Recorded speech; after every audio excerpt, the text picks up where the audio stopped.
I'm bad at surprise! that. Good morning, Nonsa Nerd Nation, and welcome back to Non-Standard Action. I am Tom, your GM, and you are listening to episode 12, Taking the Plunge. Joining me, as always, are my 5 friends and your players, Jet, Leif, Liz, Nick, and Simon. Say hi, everyone. Hi, everyone. Hi, everyone. Pause for hi, everyone's. Today's icebreaker question is, what's the scariest thing you've ever done for fun? And I figured this might be a fun one for this crew. Fun in parentheses or air quotes or not air quotes. Who knows? Why am I on repeat? Shade says I'm on repeat. And while I am a very important person and worthy of, hearing multiple times, I'll stop talking. That doesn't sound aesthetically appealing No, at all. why they're getting an echo? Maybe your mic is picking up a little bit of Tom. Do the rest of us have an echo, audience?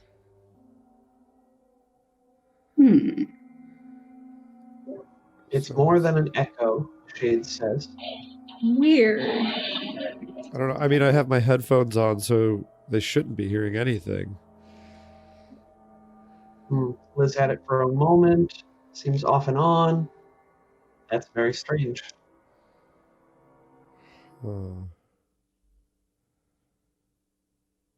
I'm talking? Was that again? It also doesn't help that we have that delay. Yeah. Ninja's saying they've heard none of it. Shades is saying it seems to have stopped. Ghost is saying right. it might be on Shades' end. Well, a few people are deafened on our end now. Oh, because they're watching the stream. I see. What news, Simon? Yeah, I was listening to the stream to see if I could hear it. I don't hear it. Okay. Well, I'm going to continue on as if nothing happened and hope for the best. Thank you, Shades, for pointing it out. We do sincerely appreciate when you point out live, like when you all listening point out live, hey, this thing is wrong, as opposed to letting us continue. So thank you, better safe than sorry. So, icebreaker question. Oh, I'm hearing it. Oh, I heard that time, yeah. I can't hear Simon if he's talking. Okay. He's giving. So I will not ask Simon the icebreaker question. Because he probably had the stream unmuted or something. Yeah. I will not ask Simon the icebreaker question first. Instead, let's go with Jet. Who are you playing? What are your and their pronouns? And what's the answer? I'm Jet, and I'm playing Gus, and my voice is going. And we are both he, him. And this probably goes back to the icebreaker question from long, long ago, the name of your first vehicle. And I feel like, which was Beatrice, and it was a slapped together rat rod equivalent of a motorcycle that you would drive through the void of space. Basically an engine with a seat strapped to it. And I feel like Gus was probably, as a young lad, either racing around the station and through traffic patterns very similar to Titan AE, or possibly racing through the Armada dangerously. And he probably had a real bad scare, and that's why he's a lot more cautious nowadays. Yeah. Or was cautious until his current line of work. Fair enough. Yeah. All right. How about Catch as Leif? Pronouns. Oh, well, we already know the answer to that. It's stealing and racing cars.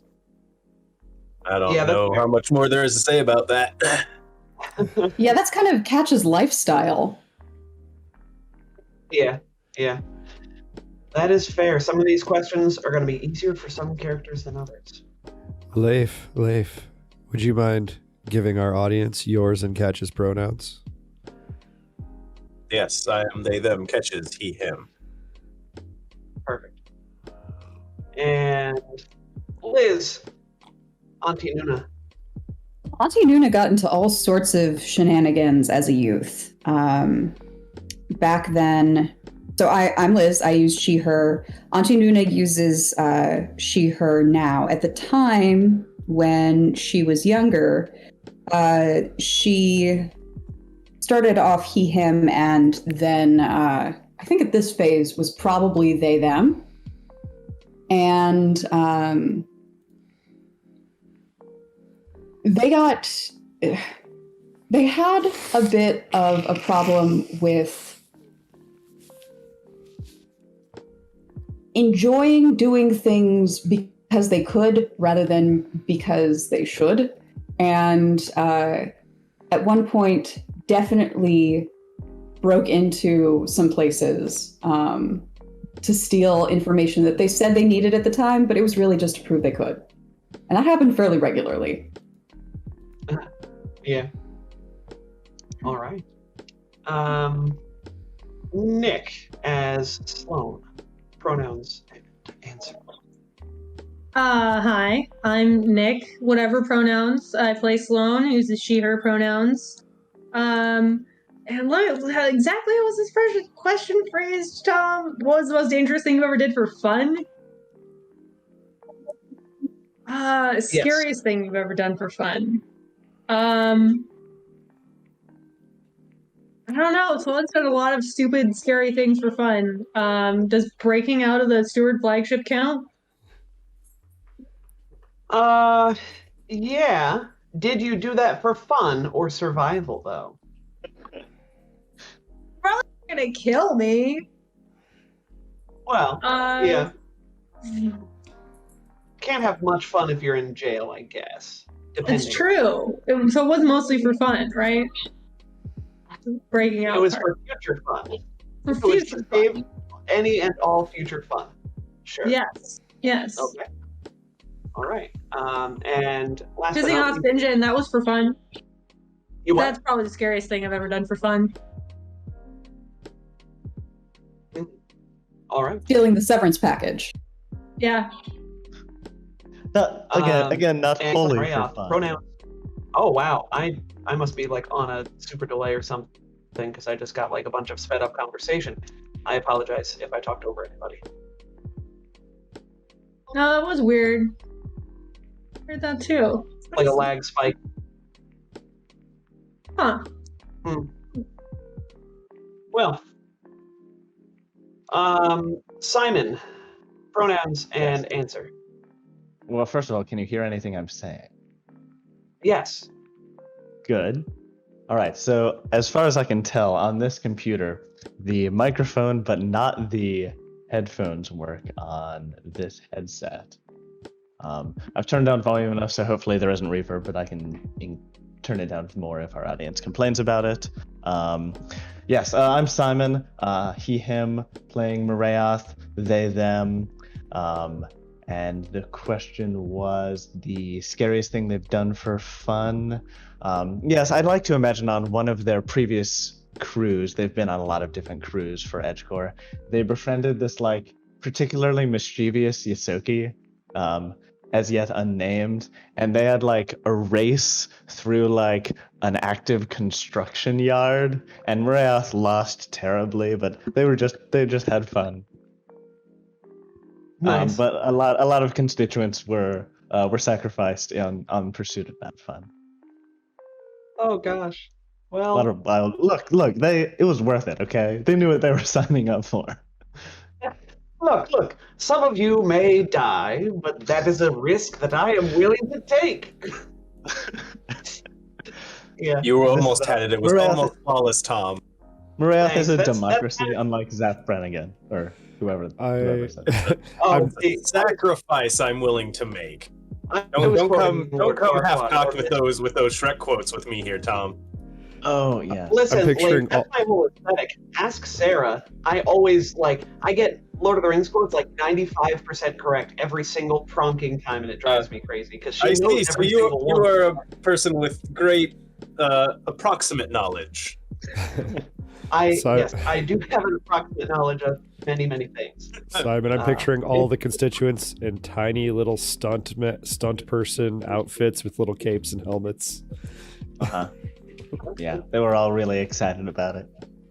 There were a few constituents who raised concerns, and they were safeguarded like near the middle of the swarm, so they were least likely to have their lives cut short.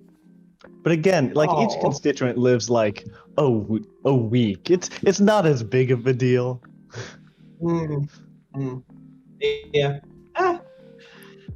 All right. So last week, our heroes took a job for a half-orc who was not at all sketchy, and were attacked by some ship for their trouble. They dispatched with the 2 sword-class starships, which did indeed have a melee attack this time around, with ease, and continued on their journey home to Absalom Station. Once there, they were sent by Tarika to go make introductions with a new friend, an old friend of Tarika's, Melissa Paryujan. This old friend of Tarika's owns a shop in the Spike, and would be a great way for them to store and upgrade the severance package while they stay there. On the way to dropping off their package for the aforementioned, not at all sketchy half-orc, an ambush was sprung upon them by some Vesk and a pair of drow, all of whom were, it turns out, associated with Lord Sinjin, and one of them was indeed Deminda herself, the personal bodyguard of Lord Sinjin, who now her last name has to officially be herself. Please, Mrs. Herself was my mother. Yes, exactly. Upon dispatching with this ambush, the crew did, we had the classic scene with calling on the burner phone, talking to the big bad who sent the assassins after you. A lot of bravado was exchanged and threats were made, and then the call was terminated. The crew continued on their way to complete delivery of the single mysterious crate of artifact and received their payment. They then headed off to Ryujin's shop. She greeted them with an apology that she didn't have more parts in stock, and the heroes decided to help her out by going to get her a latest shipment of parts. They retrieved the parts from a towering android called Platform 2, but on their way back were the victims of one more ambush by some station rats, as they are referred to. But we know their true name, which means now we can banish them to the extraplanar dimension that they were summoned from, obviously. Electrophores, and a lot of them. In fact, that is where we find our heroes, because we had to end the show mid-fight last week, so we are going to continue down this alleyway. The door to set the scene once more. The door to the west is still locked shut. There is an open door to the tunnel continues down to the east, and you have dispatched with all of the electrophores. I will leave us in initiative order. So that's never a good sign. Yeah, no. We'll stay in initiative order, or rather, we'll keep the initiative up. However, y'all can move up, and continue moving until move your speed, and let's just get further along the map, if you will. So, everybody, go ahead and start inching down. Let's play that game. Oh boy! Oh joy! Always a fun game. And Catch, if I remember correctly, up at the front, as she does. Is Catch the steward of the cart? Yes. Yes. Okay.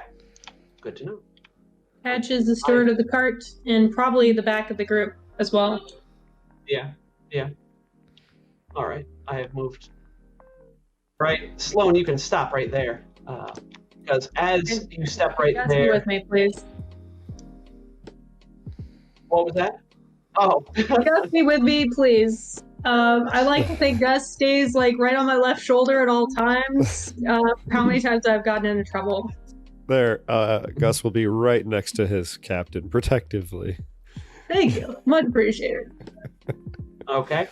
Well, then, as the two of you cross a certain line that I have hidden on the GM layer, more vents pop open and Electrovores scurry out of them, hissing and whining at you all. And shouting, we are going Electrovore, Electrovore. Electrovore. Yeah. And we are going to jump right back into initiative order where we left off with Gus. I will catch up with. If only Gus had any charisma and the wild wise, he would just yell at him. But that's not an option. Tom, could we have said that Gus still has his drill at the ready? Because if Sloan is that, because if you think that Gus feels threatened enough in this situation, it makes sense to have his drill out. Well, if I'm moving up and his captain is actively wanting his protection, he would probably keep the drill out and at the ready. Then that sounds like you have it out. Yeah, and Gus will step forward right into the midst of them and deal with the threat in front, hopefully. Gus will just lunge forward, drill out. I need to get a Horicalcum drill so I can pierce time, kind of like Simon piercing the heavens. 25 to hit this Electrovore for 17 piercing damage. That's Tom.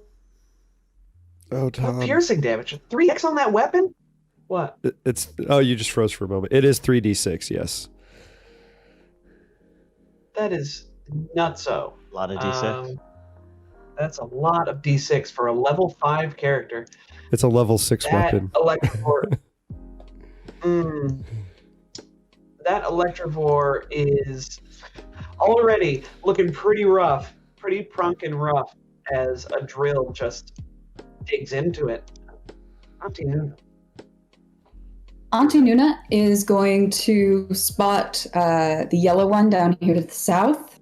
And as Gus seems to have that one that he's beating up pretty well, and this one seems to be is much closer, Auntie Nuna is going to point out,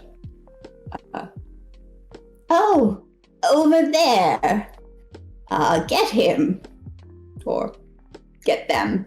So she's going to put a get him on yellow. And, yeah. Let's just try shooting it. Why not? Yeah. Get that one. This. That's a 15 plus the...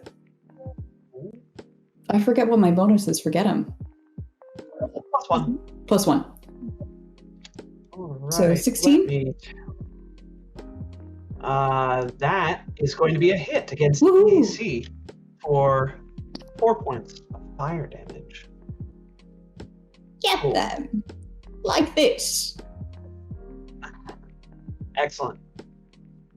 And all right, so that was Nuna's turn. We are on to Slum Rider. Sloan can follow directions, and we'll take a shot at the yellow one, analyzing it for weak spots. 12 trick, but that's a natural one on the attack, so it's a mismatch of what I do. Yeah. It's a great roll, boy. That was a juicy attack too. Yeah, with the attack and the trick. I wish we had a reroll, but we don't. No. Would be a dead Electrovore. And I'll bounce back a little bit with my move action. Okay. All right. We move on to Marayoth. Marayoth also knows how to take an instruction, so we'll fire a volley of purple bolts at the yellow Electrovore. It's a full attack with my shiny new crystal. Ooh, does a 12 hit EAC?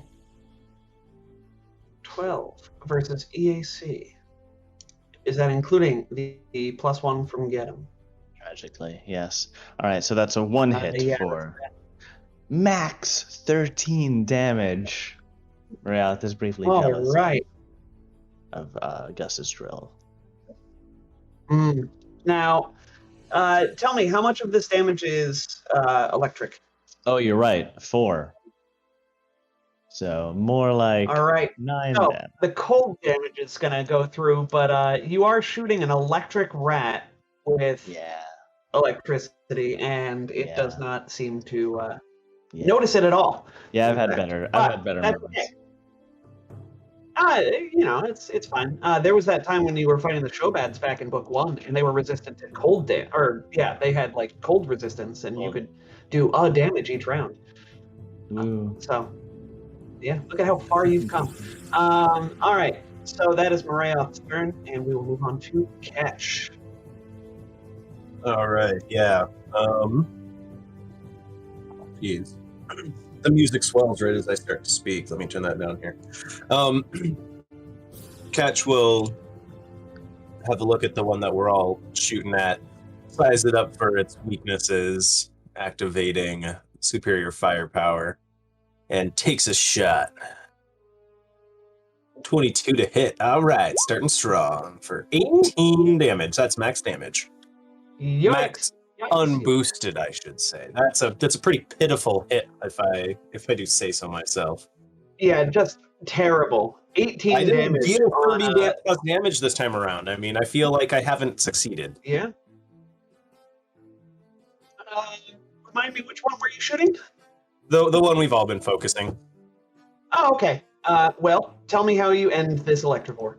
Oh yeah, no, everybody. There's just like a barrage of fire from the party, and Catch kind of like has a look down the sights, notices there's like a crack in the thing's armor, and he focuses on that and takes a shot, and it just kind of blasts straight through this Electrovore in like dramatic slow motion, and it starts falling to the ground. It kind of looks over and it sees the party, and Ave Maria starts playing in the background.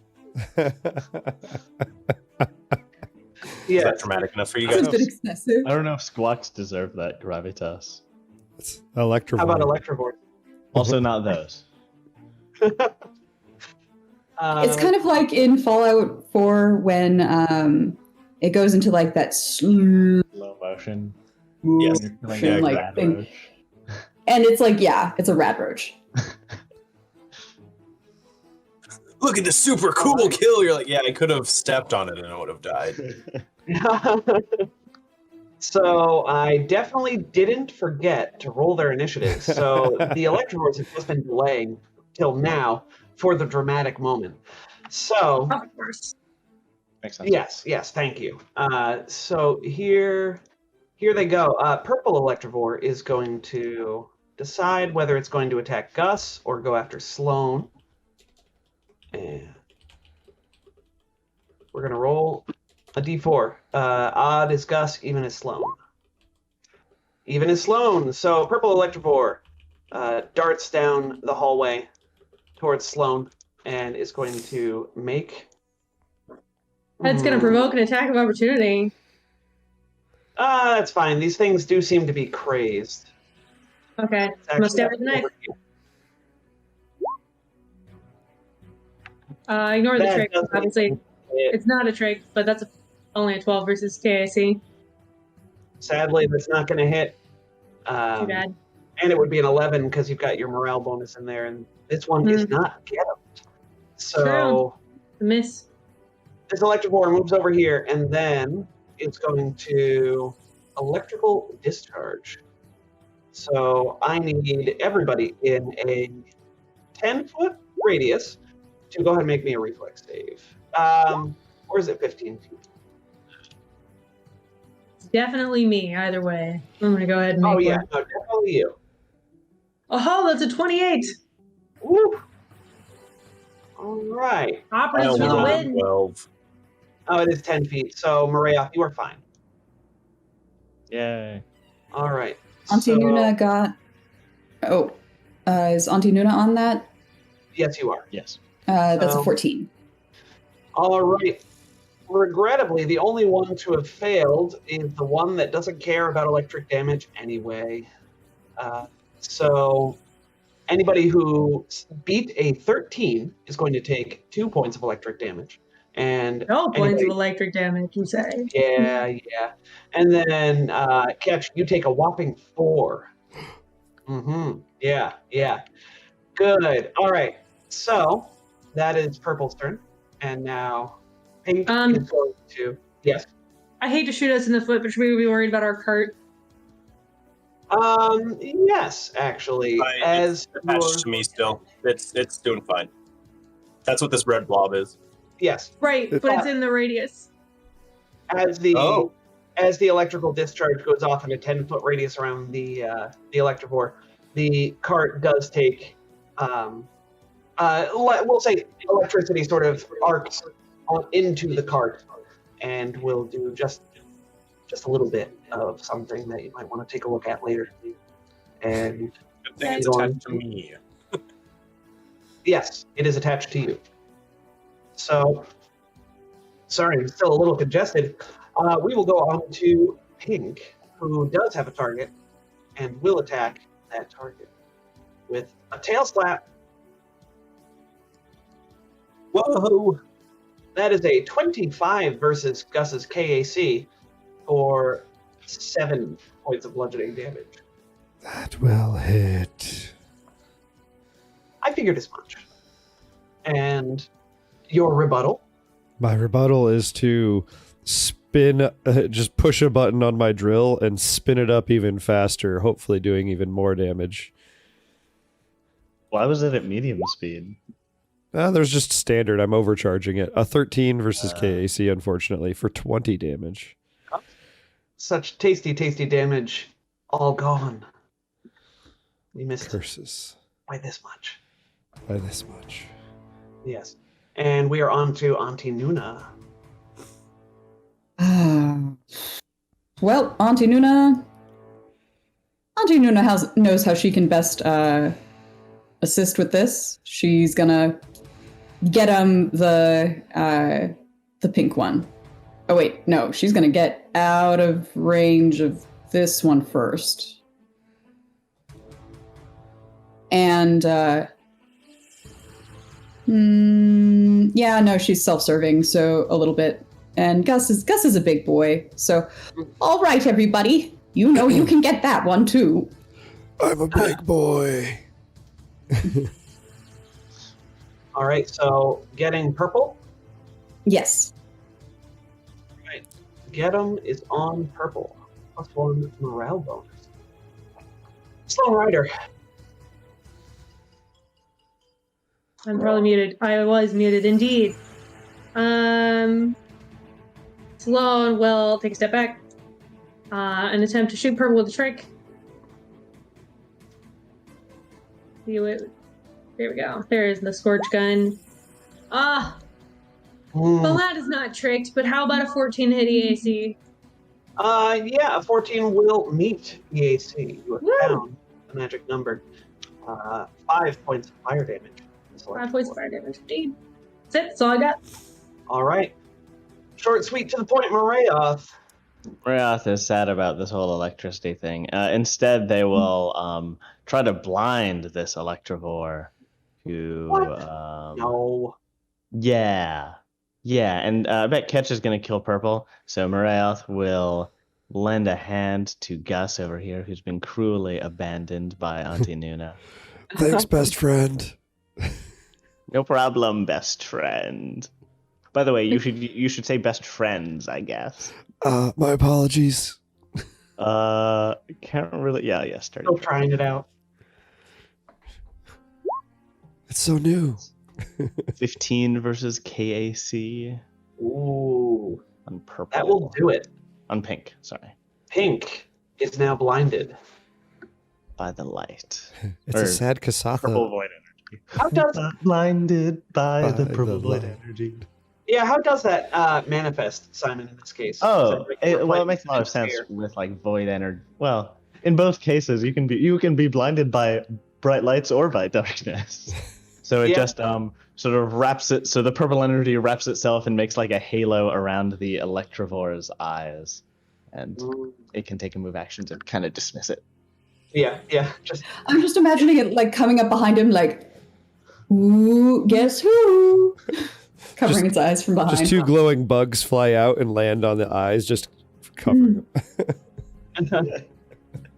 All right. And you used your move action, so we're going to move on to Catch. All right. You may think Catch wants to back up, but that would be wrong. Catch is going to stare this thing in his face down and then try and shoot him in the face. With a 25 to hit for 24 damage. Or 14 damage. For 14 damage. And I will take that damage, but first I'm going to get to smack you because you dare to attack me.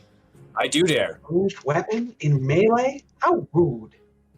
That is a 22 versus your CAC. Please take 7 points of bludgeoning damage, my friend. I'll take it. Good. All right. Well, then that's settled then. Purple has several targets. So, in fact, purple is going to catch. You see it sort of like its eyes. It wildly looks at the cart that you're carrying, and you get the sense that maybe it can feel that there's a lot of technology in that cart, and it's an electrovore. It likes eating electricity and stuff, so I'm going to give it a chance to go after that cart. So we'll say a D4. Odd is catch, even is the cart. Odd is catch. All right, so it stays still. Thank goodness. And it's in a frenzy. We're going to make it full attack this time. Our worthless bodies can be healed. Our shipments can't. That is going to Catch be... might be able to heal our shipment. We'll have to see after the fight. 17 versus KAC is probably going to be a hit, right, Catch? You're muted. You're muted. Can't. Did I have a chance? Sorry, I was muted. Did I have a chance to put on that carbon skin armor? Sure. And it was targeting EAC? KAC. KAC 17 will just miss. Ooh. All right. Well, then those are 2 swings and 2 misses as its tail flails at you rapidly. It whips its tail back and forth and misses both times. Yes. Just limp fish. Just like that. So Pink is blind and is going to sort of, as Simon said, just sort of bat at it at the graviton energy sort of surrounding its face, really confused as to what's happening. Assumes that Gus did it and is going to viciously assault Gus once more. So we go with a tail slap. That is the 21 versus Gus's KAC. That will match. Woo! 4 points of bludgeoning damage. All right. Then we are once again onto Gus. Gus is just going to start wrenching the drill around. Actually, Gus, if you wait until after Moreas, I can re-blind him. Yeah, Gus will delay. Flat-footed to you. All right. Gus delays until after the layoff. And they communicate this through the power of their friendship and like secret handshake or something. And the drag Power of love and the partner and bond contempt. graft. And the partner bond graft They do. telepathically. Yeah, they do have a telepathic bond. It's pretty interesting. Auntie Nuna. All right, Auntie Nuna will. Pink is blind. Purple needs another. Oh wait, no, I can. Pink is not. I can do that again. I can do both. I can. I forgot that I can get them 2 people now. So, all right, everybody, you've got them on the ropes. Get them. Awesome. As All long right, as they are. they're not. As long as they are no more than 30 feet apart, they are. Yay! There we go. Sweet. There's one action you get both? Interesting. No, it's you can spend a move action, and she just spends 2, 1 move action and 1 standard action to do it to both. Mhm. At level 6, if you get the improved get 'em, you could spend a resolve point to get all of them, which is a lot of fun. But That would be very fun. yeah. Someday. Okay. Hey Jet, thanks for subscribing with Brian. Thank you so much for that subscription, Jet. Ring the bell. Yeah. Ding ding. Buying our own products. This To is be something fair. that we've talked about in our meetings. To be fair, it's Twitch. It's it's Prime, so it's free. It's a thing I But, could just do. Yeah. And that's fine because that's something you're already paying for. And then, yeah. So I give us anyhow. money. Cosmic Crit has my Prime subscription. Because I wanted the Tom emote that I put in there. It's a very good Put a emote. Tom emote in here. Wait, you put a Tom emote in Cosmic Crits? No, in Twitch. Oh. But we could all use it on Cosmic Crit if we subscribe to this channel. Oh, I see. Oh, that's Ooh. If you subscribe to Nancy, you can use the Tom emote on anybody's Twitch channel. That is for the 100% the record. reason to sub to us, just for that emote. Just for the Tom Buddy Jesus emote. yes, exactly. So hey, Sloan, it's your turn. I guess I could take a turn instead of just doing a promo of the Tom emote. Let's shoot that purple one again. Another trick. Aha! I bet its CR is less than 8. It is an Electrovore. It is an Electrovore, and as you may have guessed, these have not been beefed up terribly with stats. So a 16 is totally going to hit its EAC for a total of... 9 electric damage. I hope it's not electric. You must be in fire. Fire damage. I have Electrovores on the brain. Sure, yeah. That purple Electrovore dies. How does Sloan end this Electrovore? Oh, well, I suppose we burn right through wherever Catch hit it last. Seeing the weak spot there. And then I'll bounce up this way to get a clean shot at Pink when next, if it lives to my next turn. Mm-hmm. Which it might, who knows? But first, it's Mariah's turn. Morath will reblind the pink Electrovore. Maybe, hopefully. That's the dream. Successfully. Ooh, 27. Ooh. That means that unless they remove it, it lasts multiple rounds. Oh, interesting. Okay. But they'll remove it. Well, yeah. But still, you're eating it. Blinding is a very good, or, Dirty Trick is really nice for that because it presents a choice. It's like that one, the Redeemer Champion in PF2. Well, it's also like prone. It's also like Trip, right? They can choose not to stand up. Yeah. Yeah. And with my move action, I'll activate Gravitic Reinforcement as if it will matter. Well, hey. All right. So that is Mariath's turn. Pink is blinded. Pink has Get 'em on him. And regrettably, it is now Gus's turn. Gus, what do you do? I don't think it's regrettable at all. I'm just going to start wrenching my drill around while it's still inside this Electrovore, just trying to open up the wound. Oh, God. Gus, you monster. But yeah, that's dead. That's a dead Electrovore. 19 damage, 14 to hit. Describe this kill. I could just wrench the drill around, opening up the wound, and just it's the stuff on the inside comes outside, and then it falls down. Its insides are now on its outside, and it's not an Electrovore anymore. I'm sorry, I picked a very really graphic hard weapon for a drill to have non-gross fights. Yeah, I know. Yeah. I picked it because he's a miner, and he's a gentle giant, but at the same time, it's a drill. Yeah, drills are not gentle weapons. Gus is full listen, of have you played Bioshock 2? God, it's a brutal game. I really enjoyed the playthrough where you only use the drill. Mm-hmm. It's similar to it reminds me of the Gears of War chainsaw. Yes. You're not quite as graphic as that. So, you got that going for you, which is nice. All right. Well, now I'm thinking of that Penny Arcade strip with the "Your mother is a special lady," as he's like using the chainsaw, and there's like rainbows and stuff coming out of it because that's Lord. The slightly less graphic version. Yes. Yeah. All right. So I'm just gonna move you all down the hallway because Hold on. What? Did I really close my character sheet? Oh, what a fool! An absolute buffoon. Oh, what a fool I was! Oh no! Hey, can we check the integrity of the cargo? That's what that engineering check is, and I only got Yes. 20. That's a 6 on the die, but All right. how's that card looking? The card looks fine. The cargo.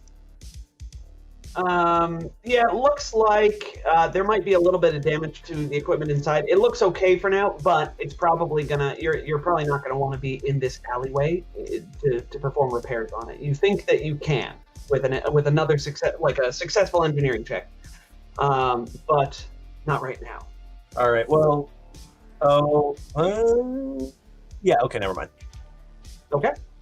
All right. So, you all continue down the alleyway, and I'm just gonna put you right here, switch some things up, and then as you all move, I just figured I would move you down there for no other reason. Oh yeah, Definitely sure. no ulterior motives here. Oh, most certainly not. No, of course not. Nobody saw this coming, right? A third ambush wave of electroboard pops out. Oh of vents. no! Yeah, I know, Impossible. crazy. And They're way too close. I disapprove. Mhm. They pop out of the vents, drop from the ceiling, and once again begin screeching at you all. And we are going to. I'm going to remove these electrovores from the initiative. Oh no, did I? No. Okay, we're gonna resort, and now we begin the third and final wave of electrovores. Electrovore the blue is going to attack Auntie Nuna. No! Make a tails.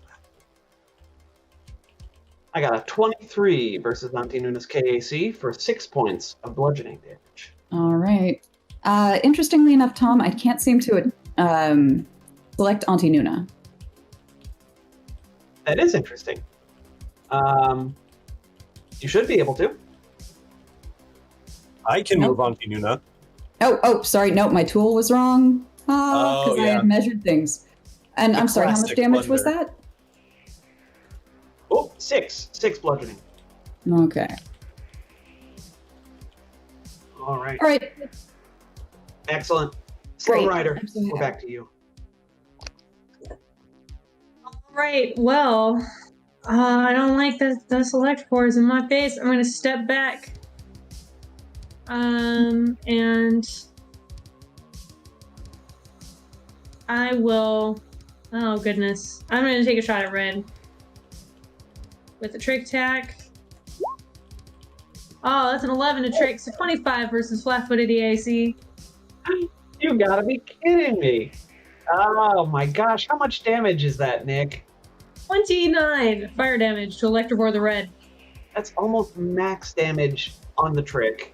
One shy of max damage on 3d8. My god, that Electrovore is destroyed.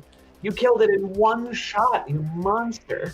I just That's what she was built for. I see the weak points. It must have had like Yeah. some little. Had a weakness that I, exploited.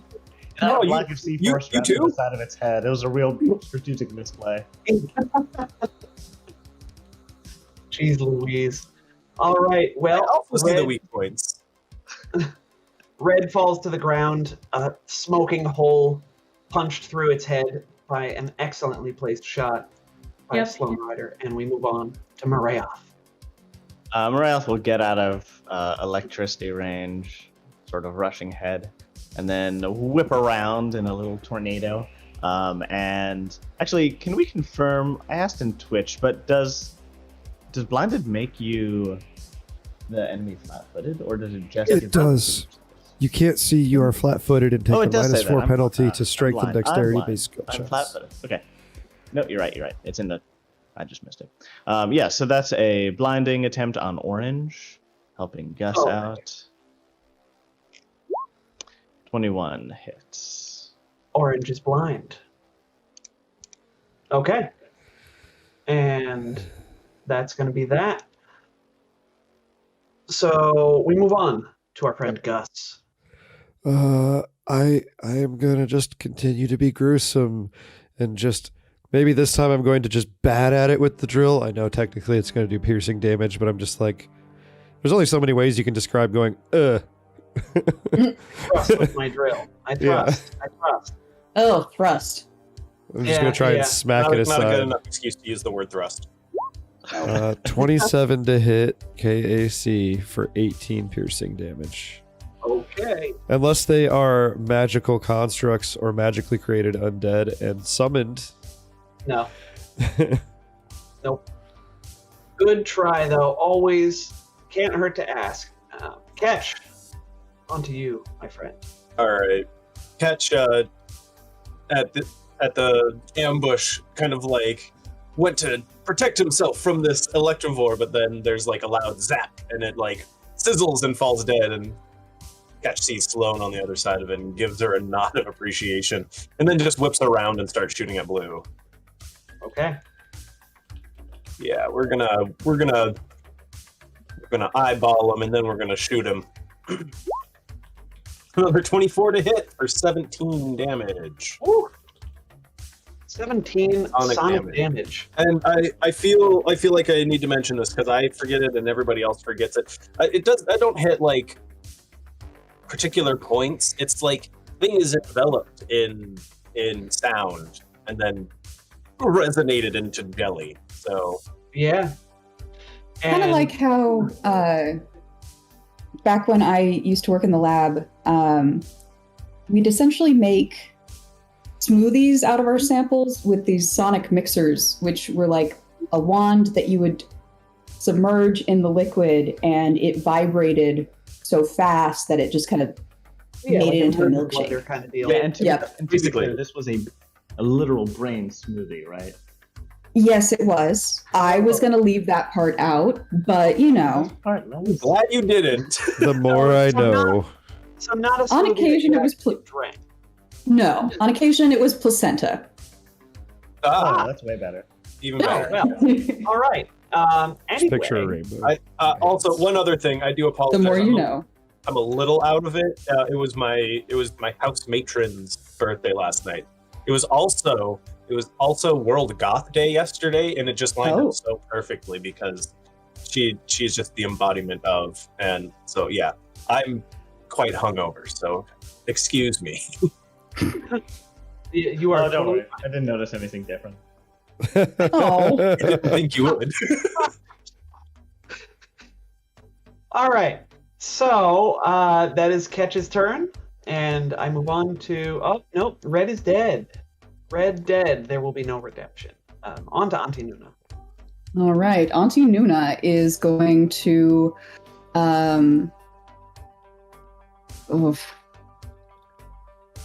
take a guarded 5-foot step back and put a get 'em on. Which one is going to be harder for people to hit? Green, I guess. Okay. Get him on green. Green has been gottomed. And funnily enough, it is Green's turn. We're going to give them a 50-50 chance at going after Gus or Auntie Nuna. Or Get the some. Green. So actually, it's going to be a 33% chance. 1-2 is Auntie Nuna. 3-4 is the crate. 5-6 is Gus. Going after Gus. Yeah. So Leave my grandma we're gonna move- alone. We're going to move into range of Gus, and then Green is going to let off an electrical discharge in a 10-foot radius around it. Catch, you literally can't be damaged by this, I don't think. Let's double check. Nope, Catch can't be damaged by this. Don't even bother making me a reflex save. And then Gus, make me a reflex save. Well, with my new +1 to dexterity, this should be easy. Oh, poop. You jinxed yourself. That is a Nah, natural it's fun. two. It was going to be a bad roll regardless. Well, that's okay. because it is 3 points of electricity damage, and you all see the electricity once more, funnily enough, arc through Catch into the cart again. Catch, stop being conductive. Get your electrical personality is just sort of conducting. Anyway. Be a resistor. Resist. What happened? We have What an happened? electrical discharge. You don't need to make me a save because you couldn't possibly be damaged by this amount of electricity damage, but it has hit the cart once more. We are on to Orange's turn. And Orange is blind, so they are going to wipe their eyes with their little wings and attack Gus with a single tail slap. That is a 20 versus KAC, which I believe misses. It does. All right. There you have it. So that is Orange's turn. We are back to Blue. Blue, who is not looking good. Blue is going to, let's see. Blue's going to move over to this crate, and Blue is going to attempt to grab the crate. To grapple a box, I should say, because there are 4 boxes on this, or 5 boxes. All 5 boxes are on the little dolly that you have. So we're going to attempt to grapple a box. And oh yeah, so the Electrovore latches onto the box, which only has a KAC of 10 plus the wielder or carrier's dex mod. This is an electric dolly, so the dex mod is 0. So the crate has been grappled by this Electrovore. Blue is now engaged with a crate. Sloan Rider, what do you do? It's after our crate. That's not good. Looks like I have a shot. Let's bounce around the other side of it here anyway. Yeah, we'll move over here. Sort of skirting around this wall and taking a shot at the Electrovore that's going after our crate. That is a 14. It's going to be versus flat-footed EAC. I'm pretty sure it's less than CR15. Oh yeah. So this Electrovore is it starts to grapple the crate and sort of scrabble on and get a good hold on it, and then Sloan just shoots it right off, and it falls backwards to the ground and sort of does the classic, curls up on itself and Blue is dead. Sweet. Maria, what do you do? Marath abandons plans to disarm that Electrovore and instead blinds Orange again.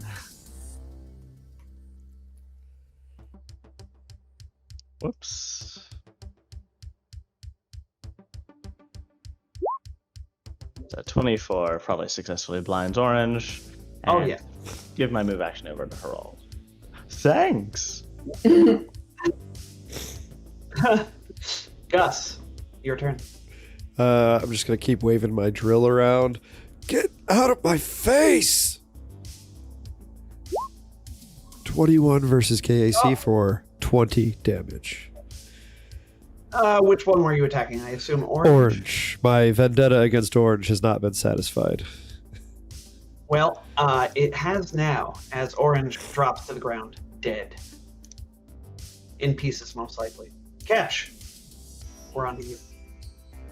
All right, and Green survived the round, which means I get to hit it with a boost this time. Man, that was unfortunate for it. Yeah, it made the wrong choice. It should have died last time. Oh, it's only a 15 to hit EAC. Well, that is going to be a hit. And here's the extra damage. Ooh, spicy. 19 sonic damage. All right, Green is clinging on to life. To clarify, you shot Blue last round, not Green. Oh, did I? All right, Yes. hold on. Okay, then that's 5 less damage. Oh, I see. Okay. I could have sworn I hit Green, though. I took the damage off of Blue. Well, And now the deed is dead. done. The deed is done. We shall leave it as The deed is. is done, and it's. Let me tell you, it's going to be all right. Okay. Super Cool. not worried. Yeah. Auntie Nuna. Auntie Nuna renews the gem on both green and pink, and I think that's all I can do, right? Oh, Yep. Pink is actually dead. It doesn't Oh. exist. Okay, she renews the get 'em. Yeah, I mean that's right. I heard a gruesome death. Renews the get 'em on green, and she'll shoot. She will shoot. Why not? Oh, shoot. That's a 9. Oof. Not Oh, going wait, to be that's a- enough. 10. But yeah, no, that's not gonna Even be as a 10, you needed a bit more oomph to get that one. So green gets another turn. Woo! And Oh, green is boy. just going to use it to tail slap Gus.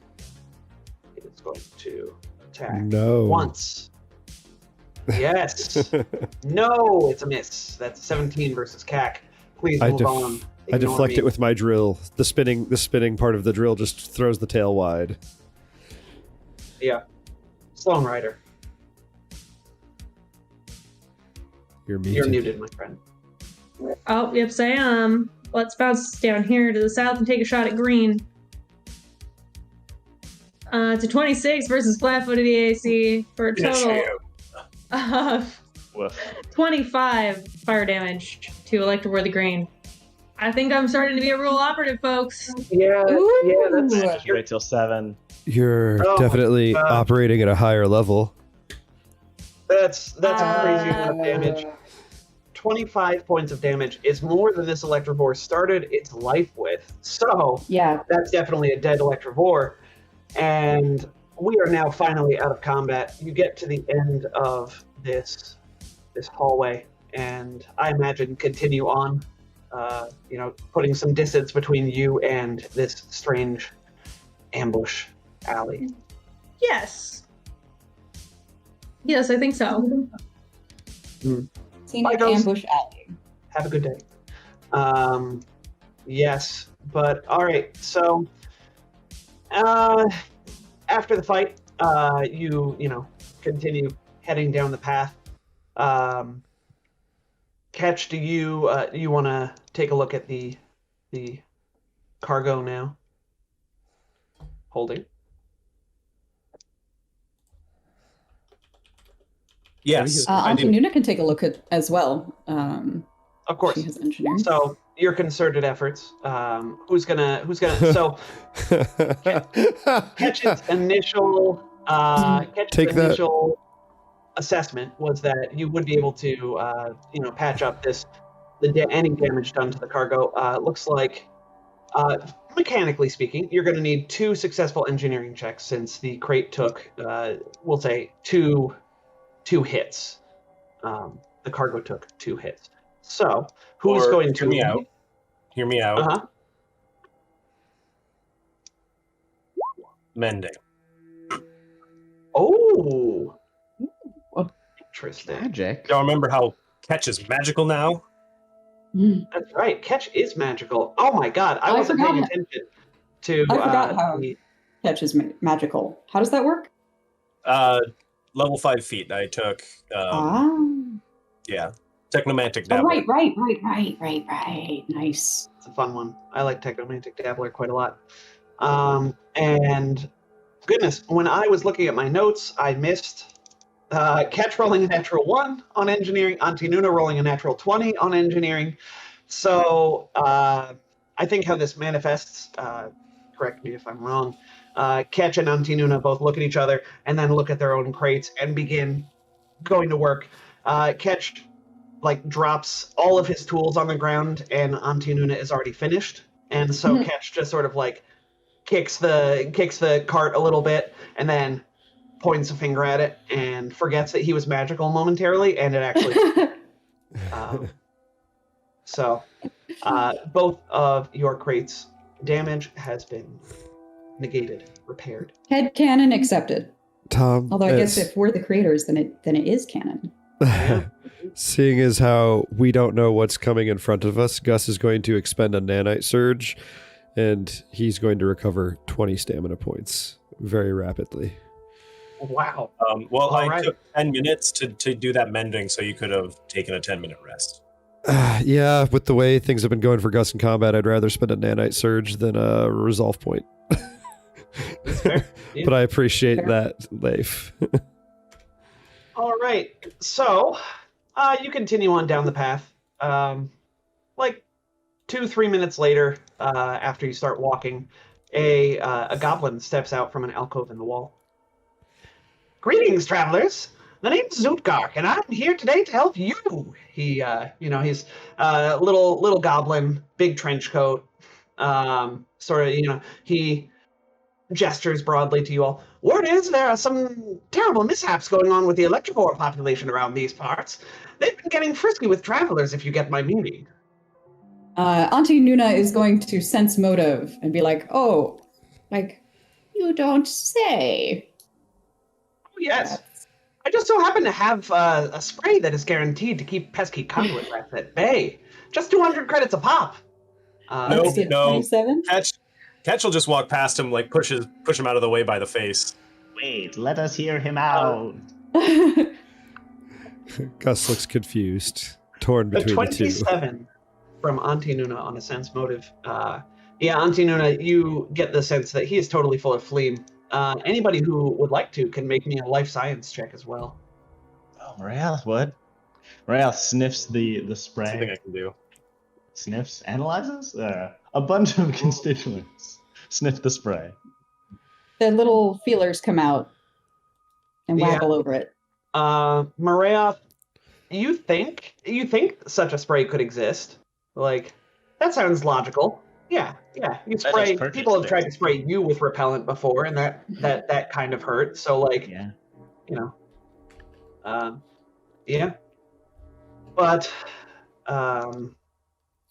catch, same kind of thing. Like, that might actually work. This guy might, have found something that keeps electrovores at bay. He looks at you all. So, what do you say? 200 credits, one can. He sort of shakes it at you. Auntie Nuna is going to step up close to him and will say, 200 credits. That sounds like a fair deal. But she holds up her gun. For whatever it is that you're using to make the electrovores attack people. They're clearly been frenzied by something, and I think you know what it is. We are confused. That's an intimidate check. Please roll and intimidate. Oh, That's a 28. God. Auntie Nuna's dice are on fire today. The goblin, he goes through a range of emotions as you say, it's like a fair deal. His face lights up, and then you pull a gun on him, and his eyes widen. He says, "Look, whoa, there's no need to get. I'm just trying to help you. All right, okay. So I may have had something to do with the electrovores, but I tell you what, if I have 600 credits on me right now, I can offer that to you if you'll let me live." Oh, that's a better deal. Take it. I Ooh, do we also like get that the spray? deal. Sure. That sounds like a good start. Now, dearie. And she gestures to some crates and so forth for him to sit down. Tell me all about it. Hey Tom, really quick, is Auntie Nuna providing enough of a distraction to be counted as an official distraction? I'd say what she's do pretty distracting. What do you want to do? I want to stealth. Okay, yeah, you stealth. So What next? I'm lifting a can of that spray off of this goblin. Oh, that's only a 13. Why? I don't want to waste a reroll on something this stupid. That's fine. Probably just so I feels me tell you take what, it off of him. yeah. That's the thing. He's already pretty cowed. You don't really need to like steal it from him. You could probably just bully him and take it from him. I was looking for an excuse to click these two buttons that I try to click at least once a stream. Otherwise, I feel like I can't justify having these skills. Big mood. I understand. Yes. So, the goblin says, or Zootgark says, I don't know what you want me to say, lady. I'm just trying to make a living out here. You trick some suckers into paying you money for a bullfleam spray that this is, he holds up a can. This is just water with a little pepper in it that I made. So, Well, I guess I don't need there's to use not my much else to analyzer the now. story. Do you know what's causing the Electivores to act strangely? Oh yeah, I've been pissing them off. I see. Well, I don't think you're going to be doing that anymore. No, absolutely not. No, you scared me straight. And I'm. He looks very nervous. I'm definitely not going to come back here. I assure you, and I'll get a better job, and I won't Yes. trick anybody. Now, what did you want to be when you were growing up? Well, I never really thought about it that much. Not all of us always live that long, so I just sort of have been surviving, I guess, moving from con to con and sort of, I never really thought about what I wanted to be. They have a long heart-to-heart chat where it's revealed that secretly he really always wanted to Ballerina. I was gonna say burlesque. Be a potter. He wanted to be a potter. Yeah, he always wanted to try pottery, and Auntie Nuna tells him about how there are classes at the local community center that he should try. And they're actually quite affordable. Yeah. All right, Uncle He Iroh. helps him sign up for classes. Yeah, Yeah. done. You're trying to rob me with a stance like that? Huh? Oh, I was thinking it was the it's time for you to look inward and decide what it is that you want. Much more emotional. Yeah. Oh, I mean, I'm still taking his money. Oh yeah. No, it's yeah. Minus So- the cost of the class. So, we'll call it 500. Oh, We'll call it 600. We'll call it 600. Auntie Nuna creates a fake coupon to get him a free class. No. Okay. We started So out he that trade being 200 behind, and now we're 600 ahead. That's a good swing. yeah. Make sure you don't forget to add those credits to your loot sheet. So he'll thank Auntie Nuna and say, "Thank you. I really appreciate the advice. I'll try my best in the future. But I hope I never see you again." And he, scuttles away. I hope Shakedown indeed. I never see you again. I hope Don't we take see it him. personally, but I hope we see him again, just like we're hopefully going to see our stowaway again. poor guy. Oh yeah, we do love Boblin the Goblin. No, these are Doctor Who rules. Once you run into the protagonist, you never see them again. Or if you do, it means Fleam has really gone down. All right. So, let's see. We'll never see them again, or we'll see them in the climactic battle of the season finale. Yes, exactly. Spanning dimensions. So, all right. Oh man, I'm watching through David Tennant's fourth season. Third season. It's the season with Donna in it. It's just so good. She's the best. I was gonna say I used to hate Donna, but now I've come to realize that Donna is actually the best companion. Yeah, probably. So I don't like Donna. Still don't. Yeah. See, as I've watched through, we're taking a brief sidestep into Doctor Who. Sorry, not sorry. As I've watched through for the third time, I've realized that I like each of the companions for different reasons, right? Like Martha by the end was sort of, she was a bad bitch. Like she stood on her own. Fantastic. Oh, I don't know. Yeah, no, totally. She was like, oh, if I stay here, I'm just gonna keep, pining after this guy, and so I'm gonna leave and go do more badass things on my own. And then, Rose was Rose and was, she was pretty cool. But anyway, Yeah, no, it's that meme. It's the all companions are special, but then it's Mickey in the middle. It's not you, not Mickey, never Mickey. Never Aw. Mickey. Poor Mickey. or Mickey McMickey. No, I tell you, the episode where he got eaten by the trash can and I thought he was gone for good, I was so pleased. You cheered. You jumped. Oh. Yeah, he was annoying for most of his time there, but He was. Most of his tenure. yes. Indeed. All right.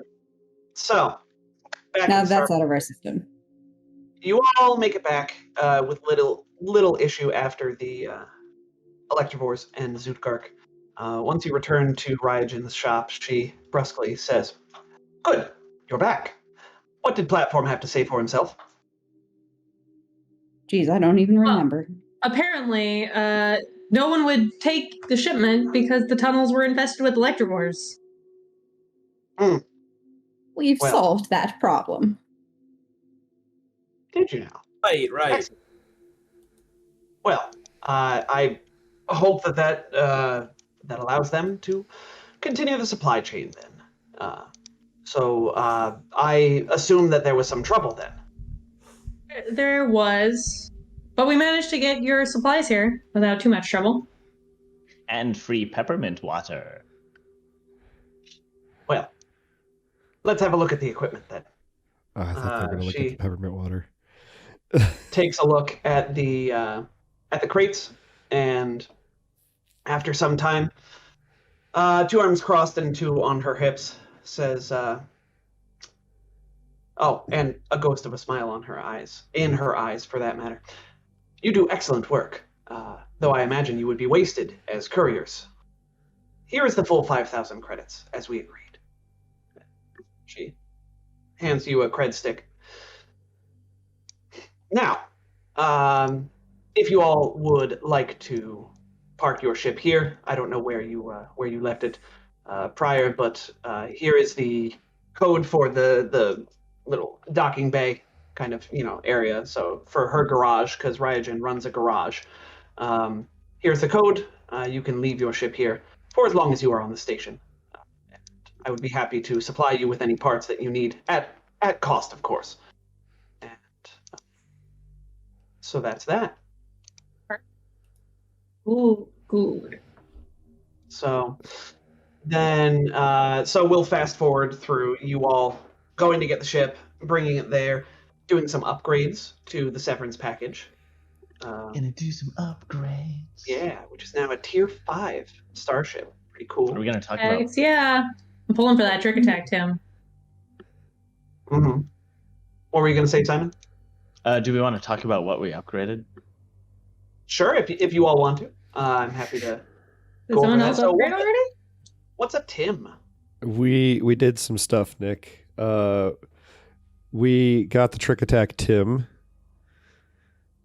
What is We a got- Tim? I believe it's it training You interface guys didn't module. put it on the sheet, though. I need to do that. I did it on the ship transaction log. I apologize. Okay. I put the weapon upgrade on the sheet. Tim, training interface module. It's a thing that allows you to utilize either a feat or a class feature to modify what you can do in Starship Combat, for those of you that don't know. We got a trick attack one that allows Sloan to aid the gunners when Sloan does super well on their piloting checks.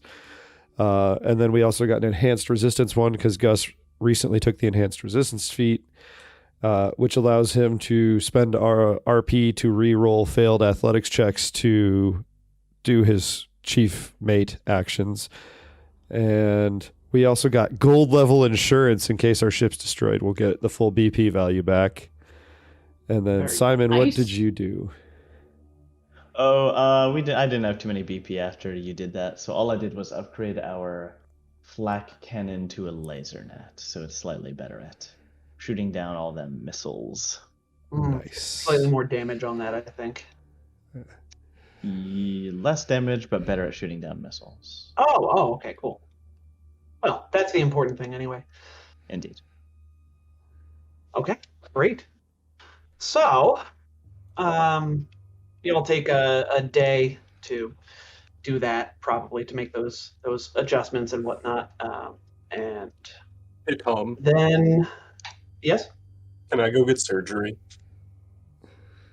What do you want to get? What do you want to get done? I want a computer interface installed in my brain. Yeah, that sounds pretty cool. I thought so too. Yeah, yeah, and that could be done the same day, really. Because what level is the upgrade that you're looking at? Yes. Let me look. All right, and I want to get the accelerator. Oh, that's not a good face. That's not. Are you okay, Leif? I didn't realize it was level 8. Ooh. Oh no.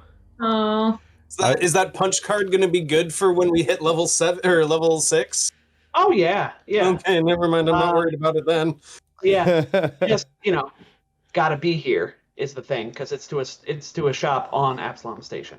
So Well, Who knows Kev where will we'll be insist on returning to Absalom against his better judgment when we are done with this job, I guess. Also, while we're wandering around, Auntie Nuna, the next time you check your messages, you probably have about 115 different messages in the family group chat. Oh God. Auntie Nuna writes a quick bot to respond to the easy ones. Thanks. Good to Just put hear it in it. hibernate. You too. And also another one to sort of prioritize incoming for her.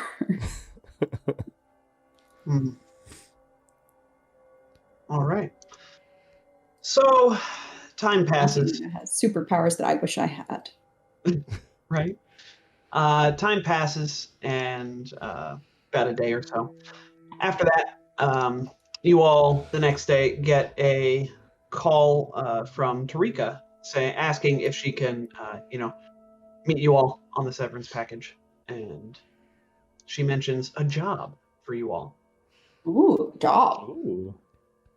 So you all meet at the appropriate time, at the predetermined time, and you find her sitting at the table in the galley of the severance package. Tarika takes a deep breath, looks around, and briefly fidgets with her wrench before beginning. So this job isn't your typical job. I'll tell you that right now. It's my daughter, Shan. Haven't heard from her for a while, so I think she's missing. She's been working for the company on some terraforming project way out in the vast. Turns out the planet's full of life, life that's got to be wiped out by the project. And, surprise, surprise, the company's going ahead with their plans anyway. She quickly explained, it's just that the company picked the wrong employee if they wanted people to stay, wanted someone to stay quiet. Shan told me she'd rather leave the company for good than carry on with that. Thing is, that's the last I heard of her. And that's not like her. I need you to go out there and make sure she's okay. Bring her back to me safe. If she'll let you. of course, we're on it. Yes, we are in favor of any sabotage of EdgeCorp's plans. I'm curious. Did I know her daughter at all? Yeah, you're familiar with Shan. You're aware that she has a daughter. I don't know how much. I think it's up to you. Well, yeah, her daughter is probably about. How old is Ketch right now? 30. Oh, okay. Yeah, her daughter's probably a little younger than you. We'll say 24, 25. Okay. So you've definitely met Shan before. Well, in that case, Ketch will just react just with silent rage. Another one of his friends getting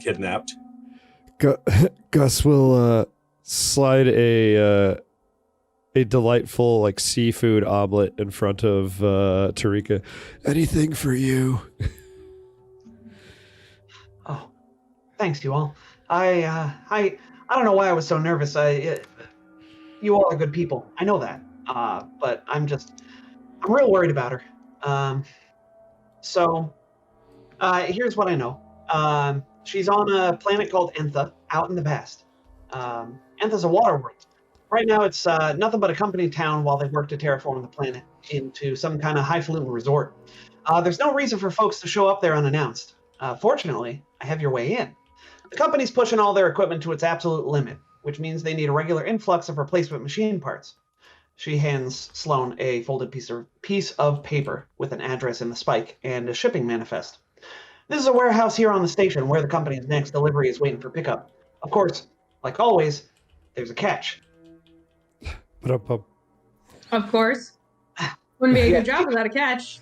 She winks at Catch. You're darn right. He winks back. This delivery job technically goes to the lowest bidder, but it might end up being a first-come, first-served basis. A lot of crews want to get in good with EdgeCorp, thinking a free delivery shows the Moxie or something. So you'll have to hustle, maybe even convince the warehouse workers that they should load your ship instead of someone else's. I think that can be arranged. Great. Well, do you have any other questions? Oh, Maria, you look like you were going to say something. Yes, I do. We writhe in a particular way when we're about to say something because we don't have mouths to hold open. What do you know about this project? Do you know who is in charge of it, or who? Yes, that's my actual question. Our actual question. I don't know. I don't know who exactly is in charge of it. I can't really remember. But I know the project itself is the company wants to turn Entha from a water world into like a resort kind of thing. So they're gonna terraform, make these big platforms for people to live on out of nothing, using nanites and stuff like that. I don't know. So that's all that Shan told me, and then she also did tell me that there was they found some sort of life on the planet. Company swears up and down that there's nothing on this planet to worry about disrupting aside from the local environment. That's the one. Fauna. Yes, the local fauna. But that's never stopped the company before. But Shan said it goes deeper. It's worse than that. So that was the last I heard from her. So I think there might be something more to this project than they're letting on. This is good. Oh, We'll take it. Oh, right, Captain. Mutiny. yeah. Pretty cool look at Sloan. So you all will take the job? Of course. Thank you. She taps her wrench on the table. So, all right. You all need to get to that warehouse as soon as possible then. Try and talk them into giving you the shipment and, bluff your way through. I know you all are good at lying. And then... No, we're not. Rail swirls very obviously. Yeah. Yeah, master of disguise, this one. I am the best at lying. I just lied right there. Oh, a meta joke. All right. Masterful. Good work, guys. Oh boy. Well, so get the shipment, take it to Entha. Maybe prepare before you go because it is a water world, and keep me updated, please. A water world. We have not been on one of those in a long time. Oh yeah, yeah. Is it mostly underwater? Or is it mostly It does not have much infrastructure yet. Are we likely to need to go underwater? From what I understand, Shan's whole setup was on an underwater sort of trawler kind of thing. There's one there's one town on the entire planet called Elysia. That's where you're going to be going, because that's where everything is right now. That's all that the company's set up. So, in short, there's one town platform, and then everywhere else that you might need to go. I don't know. You might find Shan on the platform. You might find her underwater. Best to be prepared for anything. Catch, after breakfast, we're going to prep the surgery. Yay. I can't get surgery. I don't have that. It's a too low of it's a level 8 item. I couldn't possibly find it. Well, I just meant in general we're prepping the surgery because I need you to install new lungs, and I'm sure someone else needs some other augmentations. All right. Yeah, Oh. we will get a bio-og that adds a swim speed, which for normal species, I guess, adds flippers. Because for Marath, it adds lots of tiny bugs who have tiny flippers as one of the subtypes of the constituents. You're just giving tiny little blueprints to a bunch of bugs. Yeah. Excellent. Tweaking the genetics of some constituents and generating some water bug creatures. Yeah. Are there any underwater bugs? Oh, surely. I'm 100% certain Shrimp. there are. As everybody turns to their search engines. I was gonna Lobster. say those weird little larvae that spend their life underwater, and those like cocoons they make out of bits of tiny rock pebblets. Fair enough. I could have sworn I unmuted myself. Lobster. Are lobster bugs? Yes. Don't say that. Yeah. No, don't say that. Marath has tiny Please don't say lobsters that. in him now? That's amazing. Okay. So, Lobster is totally a bug. They're You in know the what you're same doing? subphylum as crabs, shrimp, and krill. All of which are bugs. They're in the class Insecta, which contains insects, Huh. but I think they're crustaceans. There's Yes. a water Are bug not called a bugs. toe They're just in the biter. same class as bugs. Well, all right. I learned something today. Okay. So, I think if you ask Google if bugs are insects, it will say yes. Oh, but that doesn't mean that all. Just because insect. Just because anthropods, all insects are anthropods, doesn't mean all anthropods are insects, I think. anyway. Yeah, we should probably keep going. Yeah. Okay, fine. That's okay. So we can have nerd debates on bugs and fish and flame at a later date. But now you have to go to a warehouse and pick up some cargo. So, Tarika's directions lead you to a cavernous warehouse filled with hundreds of workers, some using cargo lifters like the power armor, while tons of crated goods pass in and out of the warehouse on racks that hang from automated tracks built into the 30-foot high ceiling. You find a very, very busy, frazzled Isoki standing at the center of a maelstrom of bots and organics, all moving boxes and asking questions. He doesn't even look at you as you all approach. So what do you all say to this Isoki? Hi. Hi. Yes? How can I help you? And then we awkwardly look at Sloan. We all. What,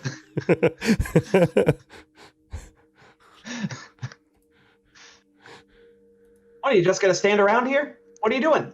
What do you want? Our captain would say something, but maybe she's muted. Sorry, what? You're at, Someone told me I was wrong. I had to go find evidence to back up the fact that I am not wrong. What? I see. You're at the warehouse. You've got an Isoki in front of you who seems to be in charge here. What do you say to him? Sorry, we were going to a warehouse. Sorry, I don't switch gears easily, and you guys just totally switched gears on me. I apologize. Nope, you're fine.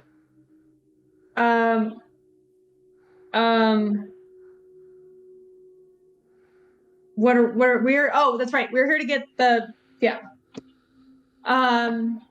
The cargo for Entha. yeah that. What are you, new? Go find it yourself. It's in the way, then bring us the shipping ticket and you're off.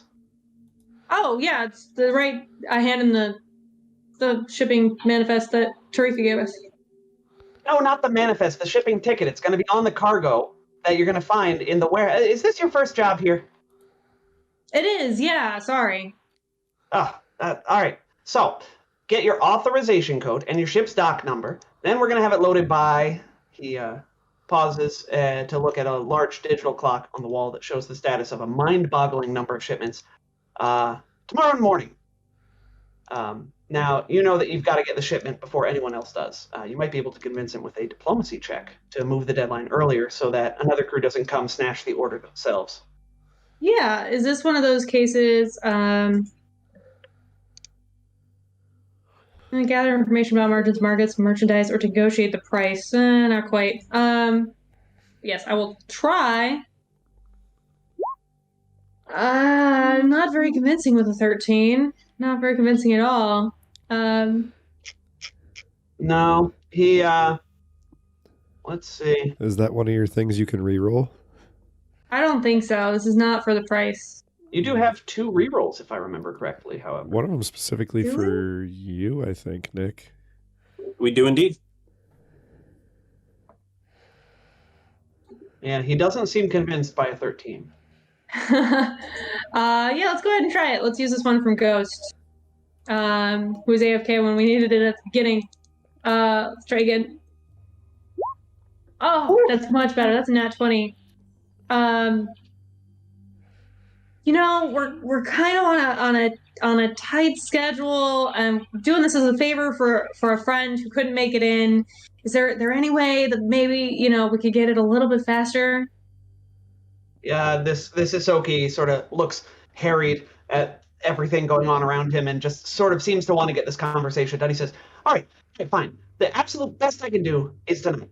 Does that do for you? Sure. Thank you. Like I said, I really appreciate it.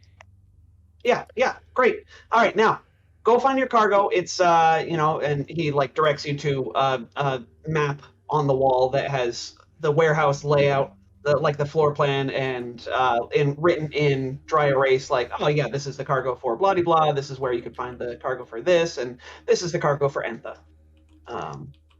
Mariah will try to sneak a look at the list of people who are ahead of us and see if any of them are grabbing the same cargo or are ships that we recognize. Oh, okay. No, you don't really see any ships that you recognize or anything like that.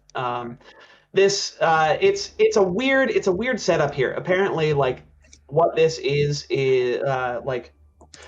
this is sort of almost like a freelance kind of shipping warehouse where they have the cargo here. The company knows that the cargo is sitting here waiting to be delivered, and it's like the lowest offer in the shortest time gets to take the cargo.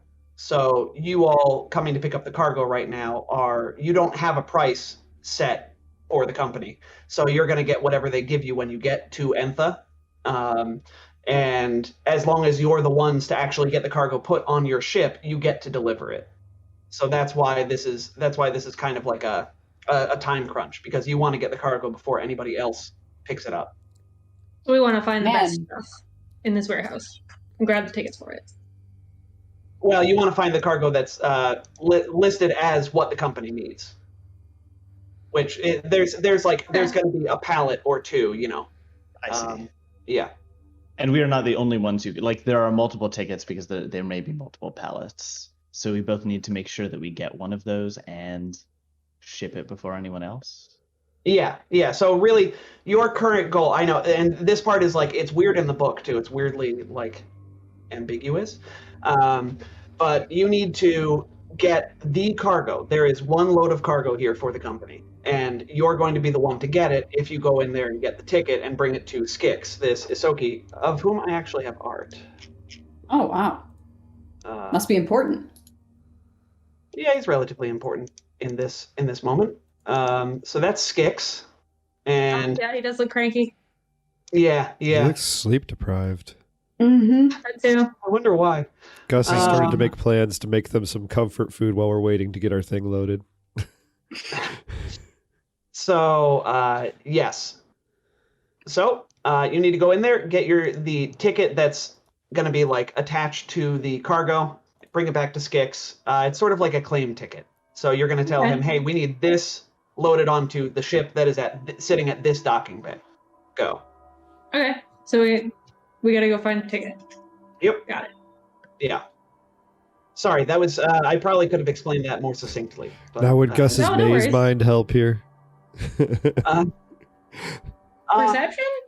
if this were labyrinthine enough, I would say absolutely. However, I was not planning on making you roll for this. Oh, So, okay. I know. I'll try and I always try and find ways to like incorporate the little, like maze mind, right? Like that's fun. That's a fun. I little mean, thing honestly, my perception's better, but maze mind would just be fun. Oh, sure. Yeah. Mm. Who doesn't want to use the cool racial thing that they got? So you wander through the warehouse, following the directions from the little whiteboard map layout, and you look through different piles of cargo. You're crossing tracks along the floor. Like I mentioned, those tracks have carts that move along them at blinding speeds, carrying various cargo crates and or out of the facility down shadowy tunnels at either end of the warehouse. They're Gringotts Bank. I'm sorry.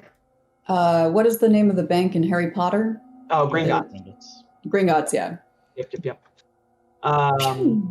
They're easy enough to get the timing down for. Green light will turn to red, accompanied by a short horn blast when the crates are coming down the track. So you know when to stop and when to continue. You finally find the cargo aisle that Skix said the cargo would be in. Upon approaching it, you see 3 robots patrolling the area. They see you, and their eyes briefly flash as they call out, "Halt, intruders. No one approaches the cargo. By order of Overseer Skix, you will be detained." They begin making their way toward you. Wait, And- isn't he the one who told us to come here? Oh, he is. Betrayal. So that is one way to interpret this. We are going to need some initiative rolls, my friends, as these Yes. robots patrolling the area seem to think that you are intruders with ill intent towards their cargo that they are. That's guarding. not good. No. Oh no, Auntie Nuna. Oh, let me beefed it. show you these guys too, because they're pretty funny. Hello. Shift Z. There we go. Oh, look, they're smiling. They're Does that mean if smiling. we keep smiling, they'll leave us alone? They're so happy on to the- see you. On the topic of Doctor Who, if we keep smiling. Yeah. I'm pretty sure it's Eve on steroids, right? Yes, this is out of character. These are called Hugbot incapacitators. Lovely. funny. I That's love an that. interesting combination of phrases. Quick question, Tom. course. Is this still the same day, or would this be a following day? I lost track of This time. is I apologize. following. Okay. Yay!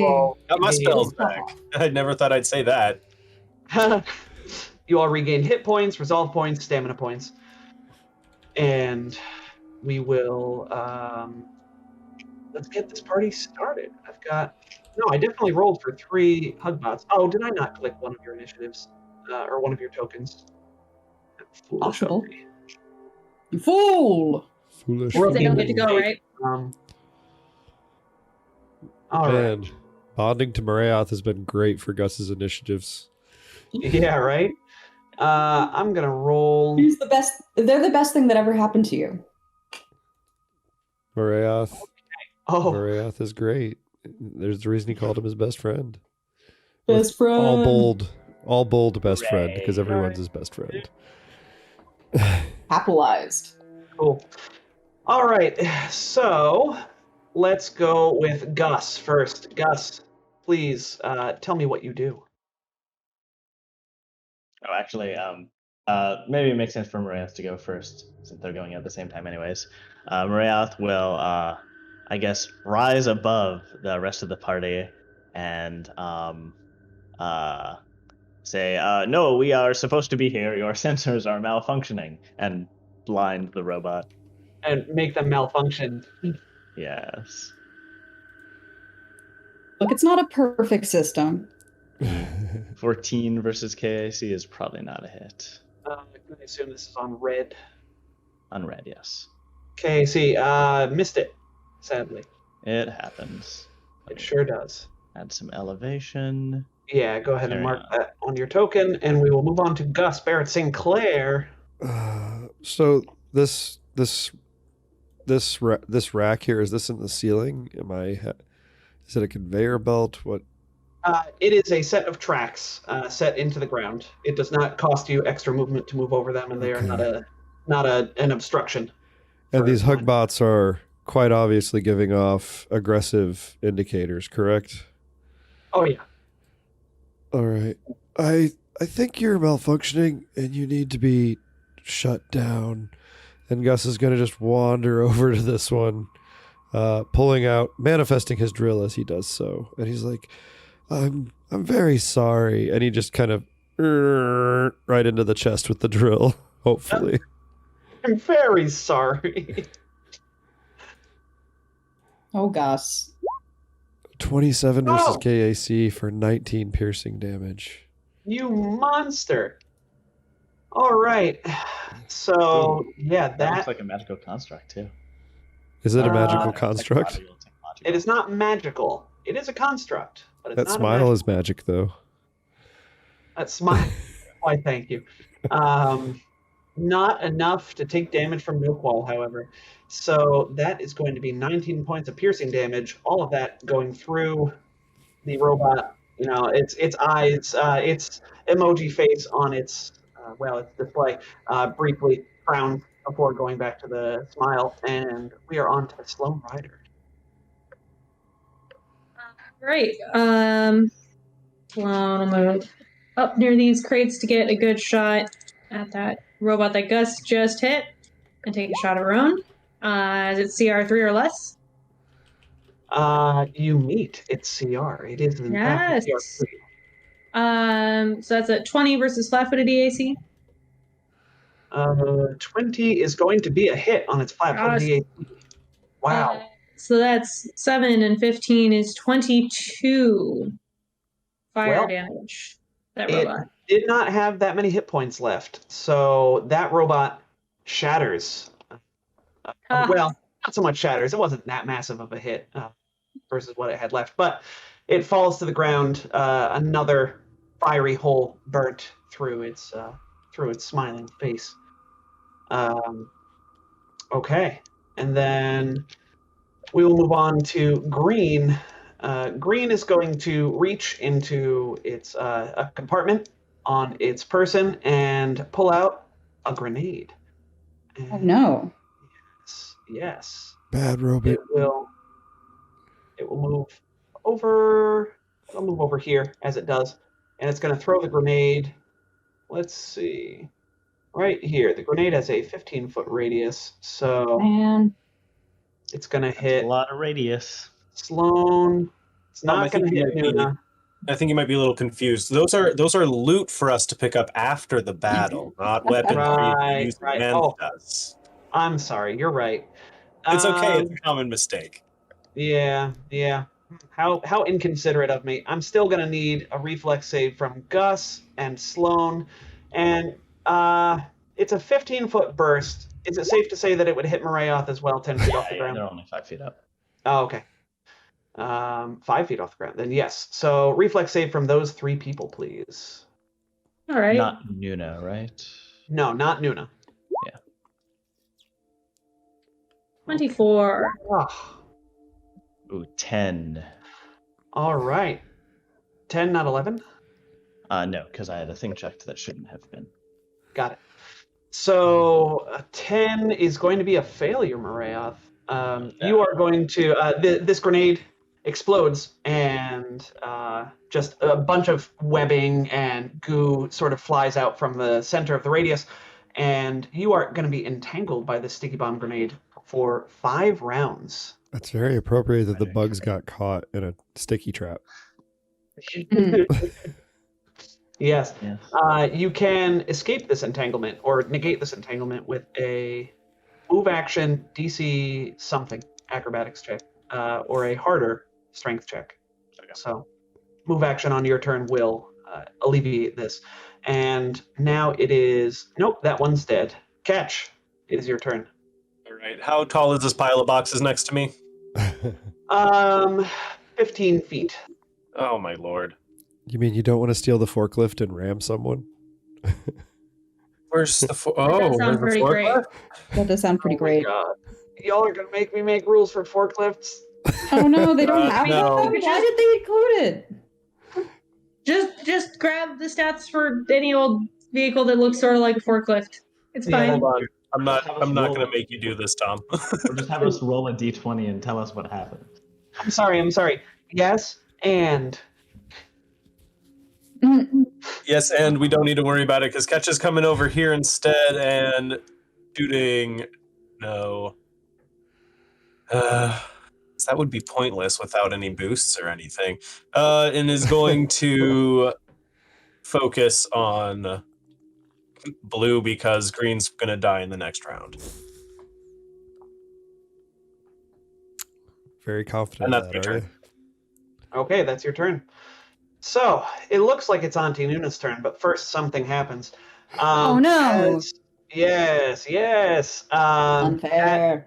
At initiative 9, a cart is going to hurtle down this track. You all hear a brief horn blast, whomp, and a green light at the end of the track turns red. And I'm going to need Gus and Marayoth to please make me a reflex saving throw. No. I'm entangled, so I get a penalty. Yeah. I'm Gus, Oh, so I no. roll poorly. Aw. That was I mean, a I have pretty a good plus roll. 2 now. 22. All right. So I have good news for you. You both are going to take 15 points of bludgeoning damage as this cart just smacks both of you, catching you as it flies by at blinding speed. Hits me in the hip, and I'm like, ugh. A big 100 chunk of constituents just splattered on the cart. 100 constituents take the express train south. Oh no. How you doing, buddy? Oh, God. We did not expect this. All right. And now it's Auntie Nuna's turn. Auntie Nuna, man, I don't know if I can heal you, Marayoth. That wasn't damage from a significant enemy. Yes, it was. Okay, fine. I mean, 15 points of damage. If that isn't significant, I don't know what is. To happen. All Yes. right. Yeah, you took damage from a significant danger. okay, great. I'm happy to hear that. Auntie Nuna will be like, "You're all right, Marayoth. I know you can pull yourselves together, and you'll make sure it doesn't happen again." Thousands of constituents line up in front of the squares. Auntie Nuna's words are broadcast across it. They salute in honor of their fallen comrades and resolve to carry on. All right, so that's Nuna's. You got a move action you want? Oh, sorry. How much does that heal? That heals 13, it looks like. Scroll down. 13. Thank you. Sorry. Yep. Yeah, Auntie Nuna will move here. I think that ruins their line of sight. Okay. Yeah, there. All right. And then we are going to move on to Hugbot Incapacitator. The blue is, let's see, blue is going to move down, stepping over the fallen body of its comrade and attack Gus with a slam. Come on and slam. That is an 18 versus KAC, which is going to miss. Gus, you got to stop being so tanky. I do not consent to this hug. That's consent is important. And then it looks like it would be Marayoth's turn. However, it is not. Oh Catch, no. would you kindly make me a reflex saving throw, Catch, as a cart hurtles down your track going north as opposed Didn't to even give me a chance to move. Good lord. 17. 17 on the oh yeah, okay, all right. So you are able to dodge out of the way. You don't mechanically move out of your square, but you are able to sort of just step to the side a little bit, hearing the horn blast perhaps, and you get the sense that the lane that you are in is also vulnerable to these carts as as they're flying down the track. So, top of the round, round 2, Marayoth, it is your turn. Yeah, Marayoth is all goopy and flying, and they hate that. So they will land and teeter across the managed to barely get across the tracks to the east side of them and clear of them, and then take a difficult shot at Blue, trying to. I assume they can't be disarmed, right? All their weapons are built in. They seem to have an integrated pistol of some kind. Yeah. Before you get much further, I should remind you that now that you're level 5, you can hover for free without making a check as a swift action. What? Where does it say that? Assuming you have 5 ranks in acrobatics. Which I would be surprised if he didn't. Under acrobatics it says this? Yeah, yes, under the acrobatics task for flying. Page like 130 something or other. What's the DC? No DC, because you have 5 ranks in acrobatics. They just let you hover for free. Oh, nice. All right, Yeah. I'll do that. And I will use my move action to try to get rid of the entangle condition. Oh, wait, no, I need to get out of this train. No, so ignore all that. I still land and move over here. Or no, I can just fly over here. I don't even have to land. Yeah. Yeah. So I stay up and then fire at Blue with a blinding solar flare. 22 versus KAC. That will blind. Blue is blinded by the light. Blinded by the dark. And Gus, please take your turn. Gus, working in tandem with his best friend, is going to roll around this now blinded Hugbot, and as he's doing so, he's going to be torquing on the drill, just pushing it like clockwise through their body. Torquing, not twerking. Maybe a little bit of both. Twerking is a different thought. I prefer the idea of Gus twerking But to death. I got an 11, and I'm just going to not sit on it. I'm going to use that reroll that was kindly given to me. Ooh. All right. So Gus doesn't have to roll poorly from Butt Stubble. Thank you, Butt Stubble. So Thank you, 16 on the Butt die plus 9. Yeah, got it. So Saving, 16 turning that piercing natural damage. 2 into 14 better. Magically, Yeah. like alchemy. I ram it in, and then I run clockwise around them, just tearing through their torso.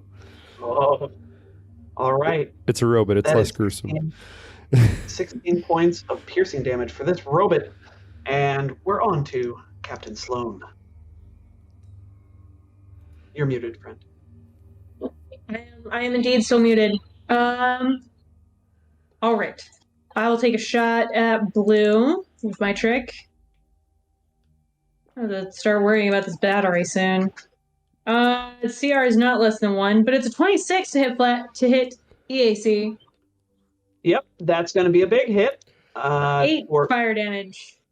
maximum damage. And that was on Blue? I was on Blue. All right. You'd think with 2 enemies it would be easier for me to remember which one you're targeting, but I still can't. Thank you for bearing with me on that. But yes, 8 points of fire damage, scorching against Blue's hardened, yet supple, hugging exterior. And we go on to Hugbot the Green. Hugbot the Green is going to take a guarded step in here and flank Gus Barrett Sinclair. Surely I will be able to attack you now. Is it flanking if one of them's blind? Yeah, Right. you can still attack. It's just, That's fine. so I that opened is myself up to this. not going to matter. With a natural 2 on the dice, not going to get it. So that is that. And Catch, it is indeed your turn. I see. Catch takes a Yeah, decisive I'm on step it. out of the lane. I had that queued up during the bot's turn. Catch will step 10 feet forward out of the way of that track and not into the range of the other track, kind of nestled comfortably between those boxes. And then, what do you guys say? Do I have a good line on this guy, or Yeah, do from I your northeast is he corner. suffering from cover? Nah, Do you I got it. clear him No of his problem. cover. No cover. Beautiful. Then I can use my move action to instead boost my weapon and fire.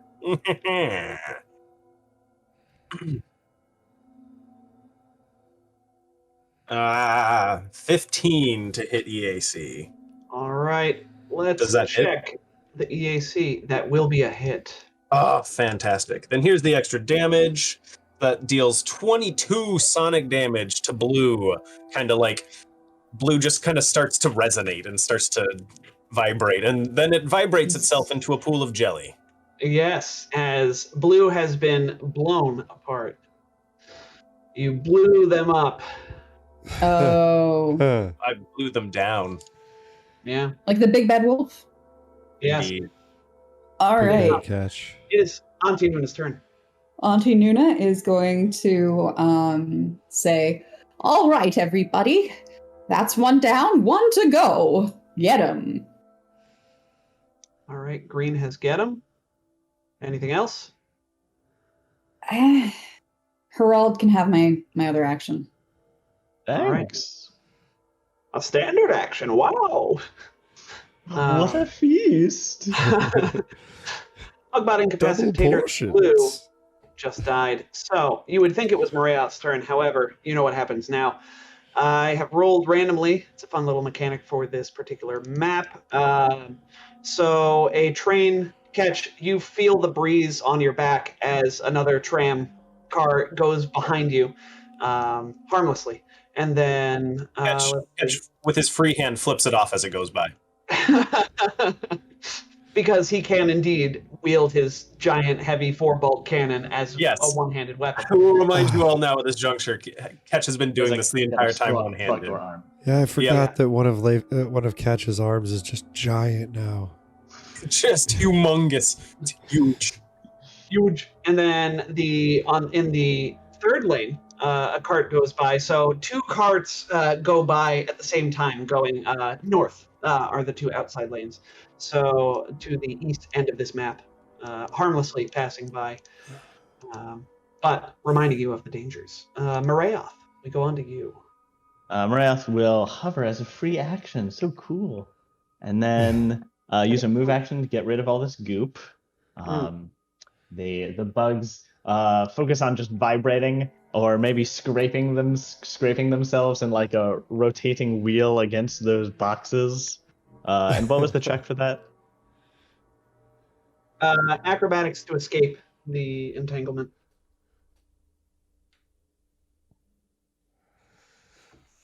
I pressed a button. Let me press again. Oh no. Oh, no. 20. Oh no! Roll 20. There it There we is. go. 19s, 2 in a row. +4 to escape, since we are mini bugs. All right.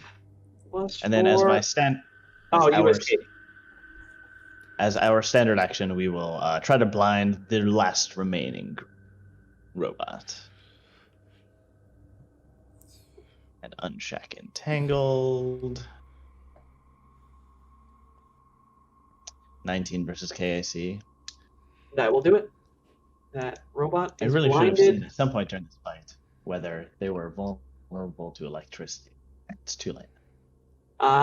Yes. An interesting question. Gus. Really, you guys? I'm so sorry, but you gotta stop. You just gotta stop. 22 Oh, versus KAC Intruders. for 21 piercing damage. Oh, I'm sorry, Gus. They're not going to let you stop. Gus wants to take one of these robots back to the ship and reprogram it to just be his hug practice bot. That could be creepy. He wants to get real good at hugging. Why do you have a robot? It's for practice. Oh, Gosh, I don't Sloan. like that. I meant it in Quick, the most destroy the innocent robot way before Gus possible. does things. Yeah, I want- guess I have to. He's making the crew uncomfortable. Let's shoot it with a trick attack. Oh, no! Oh, that is a crit, friends. I think that's a dead robot. Yeah, I don't think that one's going to be coming back to the ship with us. Should we? Humor me though. Should we? Roll another 3d8 just because I'm curious. Yeah. So Yeah, we've got let's see if you can. 6 Yeah. plus 19 plus another 3d8. Oh, come on. Oh, I forgot a bracket. 38 points of fire damage to that You robot. came within.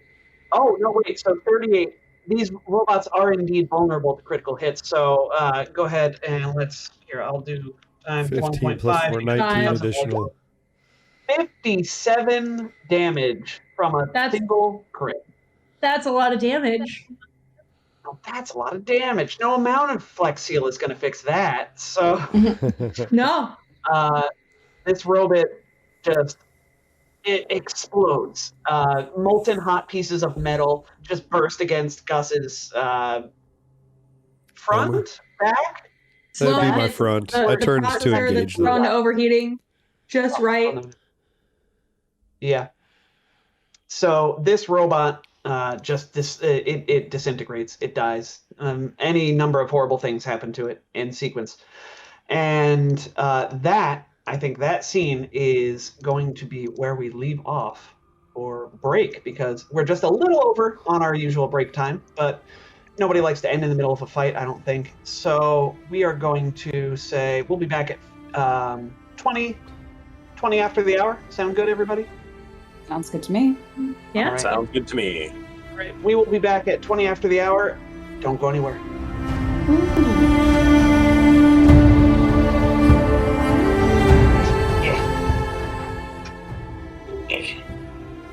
We're in. I need like a countdown or something, Jet. You gotta warn me so I'm not just doing my do it. But this way's much You know, more like- funny. Like 3, 2, 1. Remember how Nick used to do it? Do it like that. But I'm not Nick. I'm not a professional. Yeah, I'll work on it. Doesn't mean you can't strive, Jet. No, it's fine. It's really fine. You're right. This is Personal funny. growth, Jet. Character arc. Save all that for Gus. Yeah. Okay, so hello, welcome. We apologize for coming back a little later, but real life called. So here we are.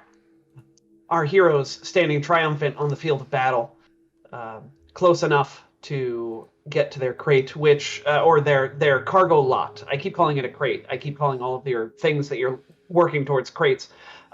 We are not a loot crate podcast stream, sorry, but you are at the lot of cargo which you wanted.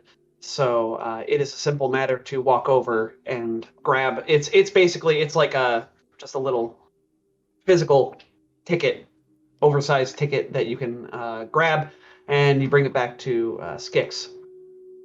If we grab all of the tickets, does that mean no one else will get this cargo? Oh, it's Or is one there only ticket. one ticket? It's only one ticket. Oh, We take it. Yeah. so who It's are we ours now. racing?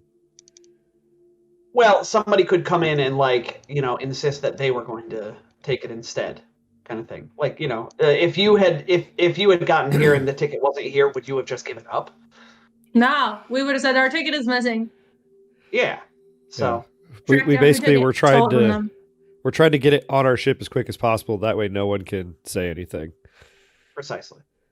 So I shouldn't set a booby trap for us to come back later. No, because the next people to come here are going to be the nice warehouse workers that are going to load it onto your truck. or And we onto all your ship. know the Edge Corp We warehouse just take workers. it now. What if we just pick up the crate and go load it? It's not a crate. It's a lot. It's like, this is like 50 tons of. crate. I know. I know what I said. Do what I mean, not what I say. But also, Leif, we don't want to set a bomb for these workers. These are like the equivalent to Amazon workers. They don't get breaks. They have to pee in bottles. They already have a crap job. I don't know. I mean, Amazon Prime keeps showing me ads that, hey, they've increased their pay in some regions. $2 an hour. Nice. Amazon workers, Ketch throws his gun in his hands in the air and says, "Resist!" Gus joins in. Resist. Ooh, but still do We take get our my lot and we packages start loading it delivered on our time. own ship, and we tell them all to resist. We incite a strike in the warehouse. It's like oh man, it's like the Han Solo Star Wars movie with the robot Yes. inciting the robot rebellion. Solo. Yeah. That's all. Yeah, I didn't pay it much attention. That's okay. I'll be honest. Good movie. I like it.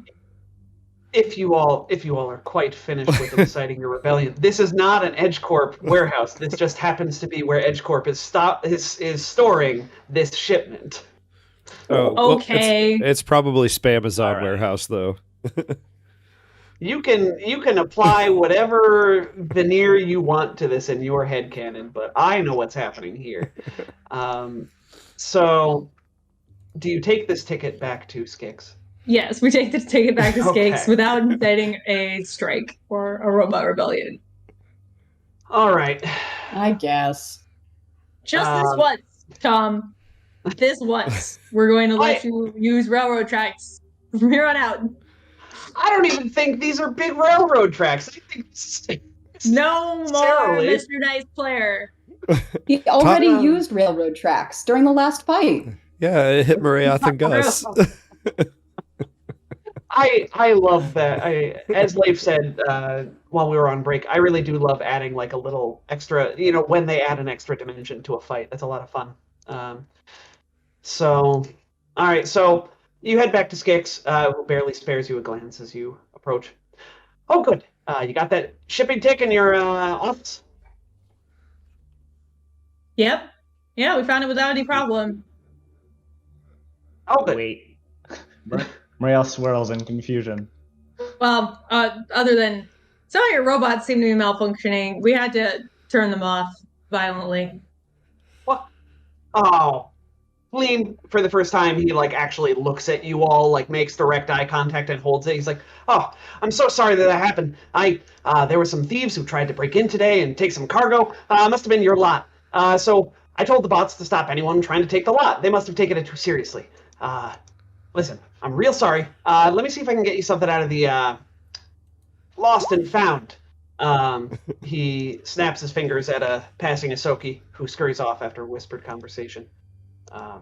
Skix sort of, smiles reassuringly at you all, and awkwardly continues his work. And so the Asoki returns a few minutes later with a sealed wooden crate, no labels on it. Here, guy who this belonged to never came to get it. Been here for years. Inside the crate, you find a silver Abadar Corp travel suit, commander ceremonial plate, a Red Star plasma pistol, and a null space chamber marked 1. Hey, there's that null space chamber. Finally. You said Commander what? Commander Ceremonial ceremonial plate. plate. That is a heavy suit of armor, yes. So Also- that's upgrades for Gus and Sloan. Rayoth is getting a D-suit today. Also, what did we get off of the robot? The Abadar suit is crappy. The silver? I feel like that's I'm what not sure. Alex is wearing in Attack of the Swarm. Oh, nice. Gold is the super good one that's level 12. Silver's I want to say level 6. I think Silver's level Catch. No, hold on. Silver's level 7. It is good. It is quite good. Mm. The only trouble right now is it has no upgrades. Yeah. What is it, Tom? I heard my name. And well, you asked, so I can presume that you all took 3 voltaic anchor pistols with 2 high-capacity batteries each off of the robots, as well as a total of 5 sticky bomb grenades mark 1. 5. Ooh, shiny. Because it was 3 times this loot that I've pasted in chat. However, one of them was used. So, One of them was That's- covering bugs. yes. Yeah. I would take 2 of those grenades if Auntie Nuna doesn't mind me taking 2 of them. 100% Gus Go is taking ahead. that armor. That's being the only one who cares about heavy armor in a party, I tell you. right? How many It is. voltaic anchor pistols were there? Sorry. 3. Yeah, there's three sets of the voltaic down. Got it. Yeah, but minus 1 sticky bomb grenade, so a total of 5 of those. So Skix also assures you that your cargo will be delivered as soon as possible this evening now. So it's about, we'll say it's, noon o'clock. So you'll have some time before your cargo is loaded onto your ship. Noon o'clock. Noon o'clock, Noona yes. o'clock. Noona. A noon o'clock, yes. If Auntie Noona Yes, indeed. made a clock, it would be a noon o'clock. So, where you're going to is a world that is mostly water. Who knows what you'll need to do there, but it may very well be the last time you have the opportunity to shop in a well-stocked, sort of civilized area, as you're going out to a frontier planet in the vast. So I ask you, do your characters have anything that you want to buy at this point in time? Shopping montage. I need a Well, montage. Sloan was gonna get the hydrojet in the armor, but I guess instead, if I'm gonna grab this nicer armor, or maybe I'll let Morayoth take the nice armor for now, since Morayoth was gonna get the fins anyway. Why don't Hey. you want to And then be... it has no upgrade slots. Before we get too much further into this montage, should we liquidate our loot before we do too much buying? At least the old stuff. I think the old stuff everybody's It's sort of looked at. too late. I've already started entering the new stuff. I mean, you can liquidate up to a certain row. Yeah, but then you'd have to make sure that the numbers that you're adding. Yeah, no, it doesn't work nicely. Yeah. You can just turn If your you only your liquidate wealth some of into your an loot, you equation. need to only add some. You can turn your wealth into an equation and just keep subtracting and look at projected value until we get everything settled. And then we can fix it. Yeah. I would just leave it until we get everything settled and then fix it. Yeah, so for Leif now, just wants to buy. Leif just wants to buy equipment, and you can just pretend that your money is the projected credits column instead of the current credits column. No, I know. I just ruin it sometimes. I go over sometimes if I don't have a number sitting in front of me because I'm bad. You do. and that's okay, because as long as the total party wealth is at a positive number, then you can say theoretically, like, wave your hand and say, I just borrowed some credits from somebody, and then it'll equalize when. Okay, Yeah. fair enough. So Yeah. but that is something that we should do after the show. Directly today after the show is settle what you sold, what you kept, and what you bought. So let's go around real quick, and I just want to see what everybody's getting to prepare for a water planet. Let's go with Gus first. I am getting my lungs replaced with gills. I am getting the minimal speed suspension. I'm buying hydrojets, and I am replacing the Enforcer armor Mark 1 that I was wearing with this ceremonial commander ceremonial plate. And that opens up some more purchasing for me because it has 5 upgrade slots. So 5. Wow. yeah. That's nuts. So I think I'm going to get an enviro sensor so it will automatically activate environmental protections just in case. Mm. And, Not maybe bad a choice. couple other things, but I don't know 100% quite yet. I will have spent the credits by the end of today, though. That's fine. It will not be an issue. All right. Jumping around. What about Morayoth?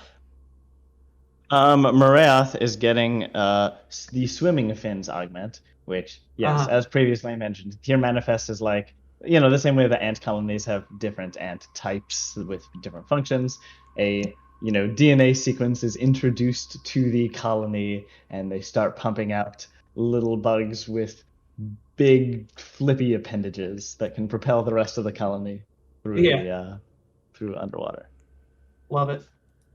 All right. What about Auntie Noona? Auntie Noona, if she wasn't going to do a medical transition, then she's not going to be doing augments. So she's going full tech for this. She's got some cybernetics for dark vision and the hydrojet to move. And then she's going to be using her suit to breathe. Okay, great. Yep. Yeah, because environmental protections will allow you to breathe in.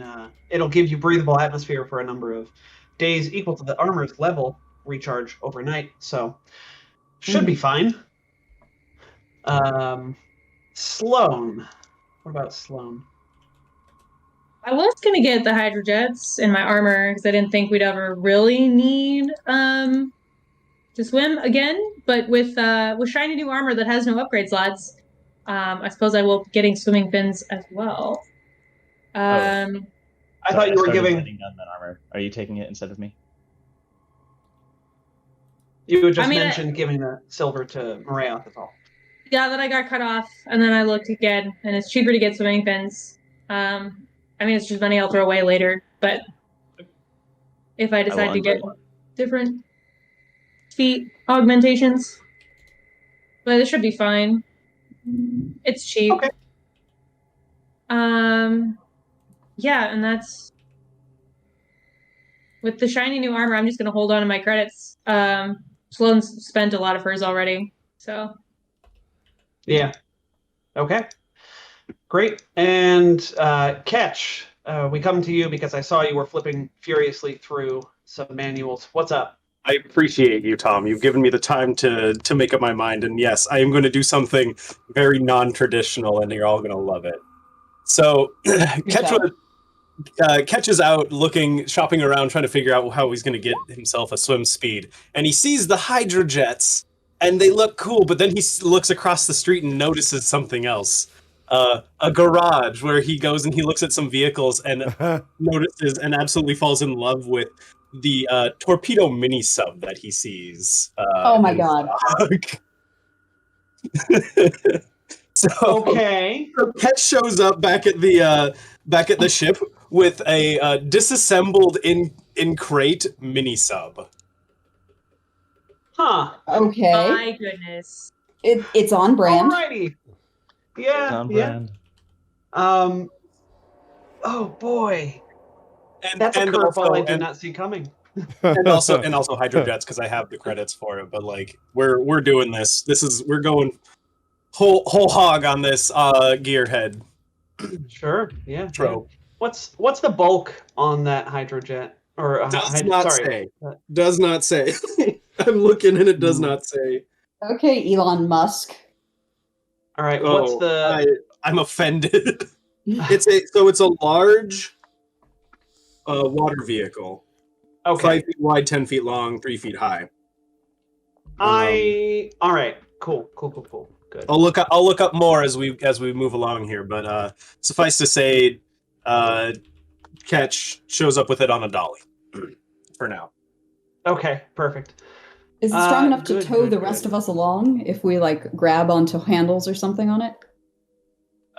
Presumably. Like I said, I will look more into this. This is just something that I literally just popped into my head. It's like, wait a second. Love it. Yeah. Vehicles. Yep. Cool. Good. So, that's a thing. Didn't see that coming, and I love it. So let's move on. So that night, the cargo is loaded onto your ship. It fills up a decent amount of your cargo hold. Now, you all get ready for takeoff. And Nick, why don't you go ahead and roll me 3d6 for the drift travel to Entha? We could do that, but real quick, Liv, why the torpedo mini sub and not the submersible tour boat? Because the torpedo mini sub cost me 1,500 credits.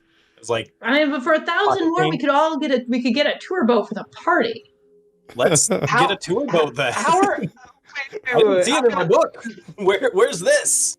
Hey, Nick, it's also in the vehicle section, but it's bigger. It takes 6 passengers. It gives us total cover, and it has a collision of 64 instead of 44. Nick, although that would mean that we can't have fights in it. Oh, it's from this book. Oh, I suppose that probably means we can't have it, huh? I was going to point out, yes, and ask you, which book does that come from? Okay, the mini sub is from the core rule book. I'm surprised they're not both from. Okay, sorry. I was just looking into vehicles. All I'm saying is that you may encounter a, submersible tour boat. It's very likely that we'll get one for free from the story. This does in fact seem likely. Sorry, Tom. You wanted Not me to roll at all. what? Go ahead and roll me 3d6 for drift travel. That's 7 divided by 2 because we have our drift engine is rated 2, 3.5 days. 3.5 days it is. Sorry, I'm getting some echo from Leif. Thank you. So, all right, I also got really excited about that, and I forgot to mention I also got the respirator compounder. I got surgery after all. I haven't used the coupon yet, though. I'm using that to save 2,000 plus credits on that. We took turns doing surgery on each other. Good idea. Yes. God, that's horrifying. Surgery buddies. One goes to an actual surgery center. Will they do surgery on each other? Buddies. Surgery buddies. So, as you all may or may not be aware, underwater combat is quite a thing. There are a lot of factors involved in underwater combat. So, yes, combat. That was a weird emphasis on that word. I think we're gonna fight aquatic bats now, folks.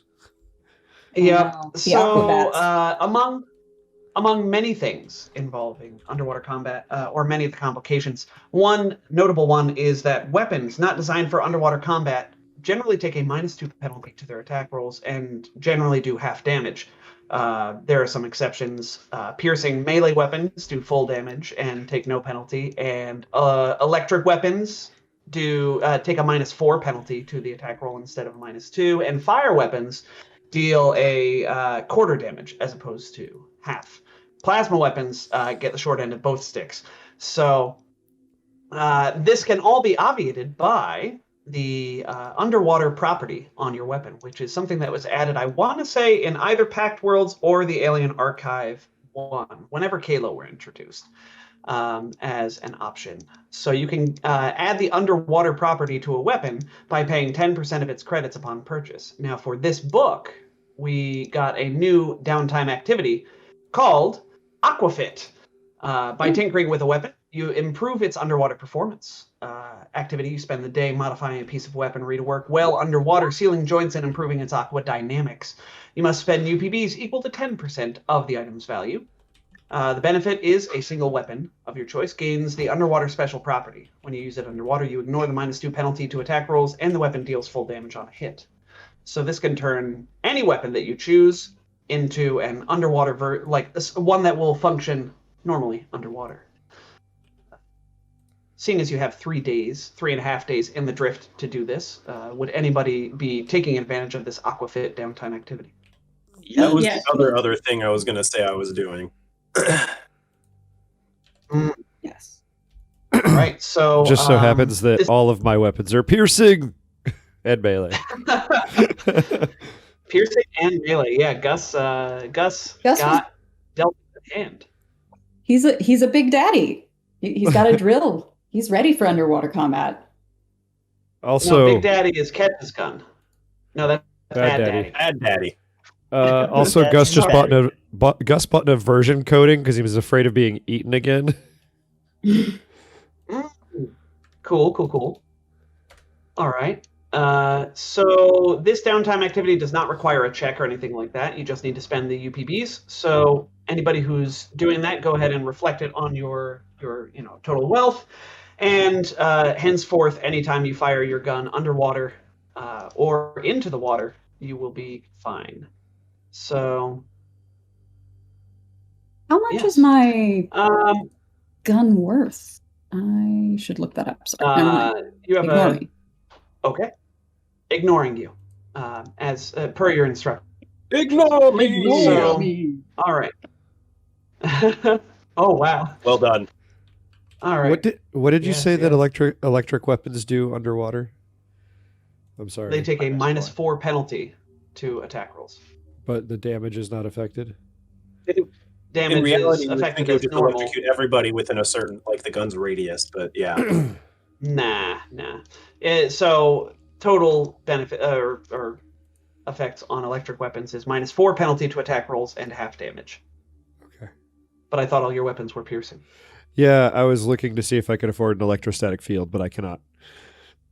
Oh, well, that's not an attack roll, so No, doesn't matter. but I didn't know That if it would just affect functions. damage. That's what I was. I see. Okay. Weird. Does that mean that electric eels just suck in Starfinder? No. Crazy. It's They have Ah. the what Gus was looking at. Sorry, continue. it is similar to the Cthulhu's that we fought in Pathfinder 2, Simon, where they have acclimated to the environment and they just get to ignore all the adverse effects. Right, all right. Yes. GM Paizo, Fleem. So here we are traveling to Entha. Nothing of note really happens. The goblins, as always, are happy to see you all. And we continue on to the planet of Entha, the water world. As the Severance package approaches the planet on the third day, a small space station and EdgeCorp negotiator, bristling with firepower, monitor the queue of starships waiting to land on this planet. An AI traffic control program regularly broadcasts queuing information. Eventually, the ship at the front of the line receives clearance for landing. Then the negotiator escorts it to the surface. Both ships shrink into tiny dots as they approach the vast water world's surface. As you all wait in the queue, an open emergency broadcast from the surface reaches your ship. Attention!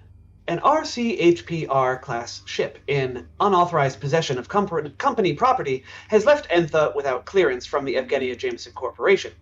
Parties able to detain these criminals will be well compensated for their assistance. Once the message ends, the Severance package's scanners do pick up a ship moving rapidly toward the queue. An Ulrika RCHPR called the Cernox Tooth. As you all are, reacting to this, go ahead and make me a culture or piloting check. Ooh, culture. We're gonna help them escape, right? Yeah, I mean, I was gonna say, like, we're I was gonna gonna say. help them, as we all know. Heck. Also, EdgeCorp. remember to reduce the DC to call knowledge about space pirates. And Not also for space the pirates. local laws and criminal underworld for me. Okay, all right. Neither of those apply here, believe it or not. But that's okay, Wow. because both Sloan and Ketch passed this, as did Auntie Nuna. You know that RCHPRs are quintessential working class vessels, unlikely to be used by criminals, and have no drift travel capability. You also know that the company's negotiator, that will undoubtedly be in pursuit, it's the only company starship that you've seen here, is as slow as the Cernox Tooth, and thus likely can't catch the other vessel without help. So, what do you all do? Open a line of communication to the fleeing vessel. Okay. They accept it immediately, and you see. Oh, good. I did make a handout. See this person. Looks like you got This is yourself in Captain trouble there. Yeah. These pronkers. Our ship. We were ferried to Entha weeks ago for a mining operation, but they neglected to tell us that Entha is a water world. The two's not rated for underwater operations, so I figured no harm done. We'd be on our way. But the company called us in breach of contract and tried to seize my ship. Well, they can go to hell. They certainly can. Agreed. Anything we can do to help? You have a drift engine, right? We do. If you vent its radiation shielding in our wake, that should confuse the negotiator's cut rate sensors enough to give us time to get out of here. We could even make it look like an accident. We could indeed. One distraction coming right up. Catch. Oh. All right, Captain, hold on. Oh. And I'm assuming you need an engineering check. Let's see. Too late. I've Yes, given you go one. ahead. Oh no. Oh no, we got a reroll. Reroll. Quick, use it, Catch. Do I need to use that reroll, Tom? Do you need an engineering check? I do need an engineering check. Let me double check my DC here. Well, You might not be able to fail well. it. Tell you There's what, a a person 26 for you. has got to do it. All right, we'll use the reroll from Drug Fat Ninja. Excellent. thanks, Ninja. Okay. You're a real pal. You're helping us be big damn heroes. Pronking heroes? Thank you, Ninja. Hold on, wait. We're no heroes. Oh no, that was the first book. Now we are. Now we're Oh, here. No, we're never heroes. Mm. We're just Oh. watching out for the little guy. Crap. We're watching out for the little guy. Especially if they're getting Never. hecked by Edge Corp. Mhm, Yeah. mhm. Yeah. So, Edge Corp, more like the middle corp. Wow, that wasn't an insult. I take it back. all right. So, Captain Sivan, this Goran captain, salutes you all and says, thank you so much. We're going to go. Well, I'd better not tell you where we're going just in case anything goes wrong. We'll see you around, or we won't. Good luck. Best of and luck to you too. Watch your back down there. And they will jet off in the wake, or through your drift engine radiation. Soon after that, the negotiator arrives and sends you a hail. Where did that rockhopper go? Sorry, what? Where did that rockhopper go? Rockhopper? You know, the Rockhopper. ship. The ship. We just sent out a pronking, all call, saying that there was a ship that fled this way. Where did it go? Yeah, we did. We did see that they went right past the line. Yes, I know that they went right past the line. Which direction did they go? That way. Oh. Points the opposite way of the actual way they went. With a bluff check of 33. Yep. 33, believe it or not, enough to foil this Edge Corp mook, and says suspiciously, all right. Well, I'm going to go after them then. Thank you for your help. Oh, And- do we Good luck. get a reward for helping? Did you stop them from leaving? You We know, are we pointing tried at where they tried went. our best to get them to stop, but they just flew right by. I've never seen one of those ships go that fast. It was amazing.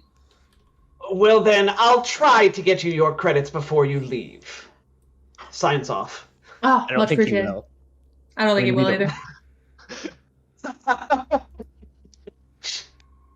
All right. So you all another 2 hours pass before you're called to land at Elysium. My goodness. Yeah. The line moves just interminably slow. That uses the So- time to play around with that new mini sub he got. Yeah. Tom. How is Ketch planning on getting this onto onto the surface of this planet? I hear you, Jed. I'll get you next. No worries. Oh, we have a spaceship. We can just kind of airdrop it into the water with Catch in it. Why not? Don't you think that's gonna look a little suspicious to the Edge Corp people on this platform? No. Why would it? They'd have to on see this- it first. It's only 5 by 10 by 3. We'll figure it out. I'm sure that, we can use our little crate lifter thing, autoloader. Got it.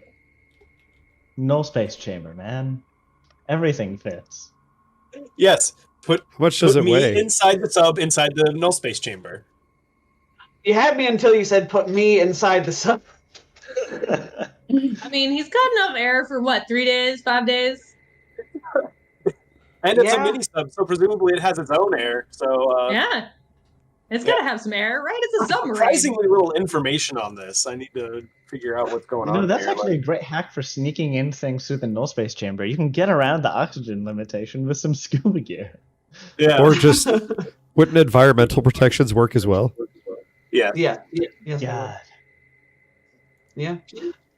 All right. This is why you can put people in null space chambers. We'll stash the sub without me inside of it in the null space chamber. I think that's a great plan. And I suppose since that's the case, Ketch is going to insist on carrying the null space chamber. We should check before we just hand wave how big the opening is, because it does have to fit through the opening. Oh, I've always I figured, believe. like if you can fit a person in there and a person takes up a 5-foot space, then the sub that's also taking up a 5-foot, You're right. in one orientation. It's a 3 Counts foot as a cube. large, so It's a 3 foot cube. You can do it. yeah. Yep. I'm fine with it. I think this is great. Gus Jet, did what's get up? one additional piece of surgery, Tom, just so you know. He had a modification done to his hand. Okay. You're not going to tell me what it is? I mean, If I you kinda want it to be a want surprise, that's fine. I kind of want it to be a surprise. It's nothing game breaking. I trust you and believe you. Cool. All right. So, Elysia. An enormous transparent dome encloses a small settlement built atop a massive floating platform on the sea, complete with a dozen modular and portable buildings of various sizes. Allow me to move you to Elysia. A few open areas feature artificial grass with gym equipment and an outdoor cafeteria. Several large, round landing pads surround the dome, linked by swaying docks. Additional landing pads are still under construction, and a mix of above water and undersea scaffolding forms a wood and steel patchwork around the entire facility. The sea below the floating facility churns with heavy waves that sometimes climb to 30 feet tall before crashing harmlessly against the magically strengthened, transparent aluminum dome covering the entire complex. As you land the Severance package, you're greeted with a familiar sight.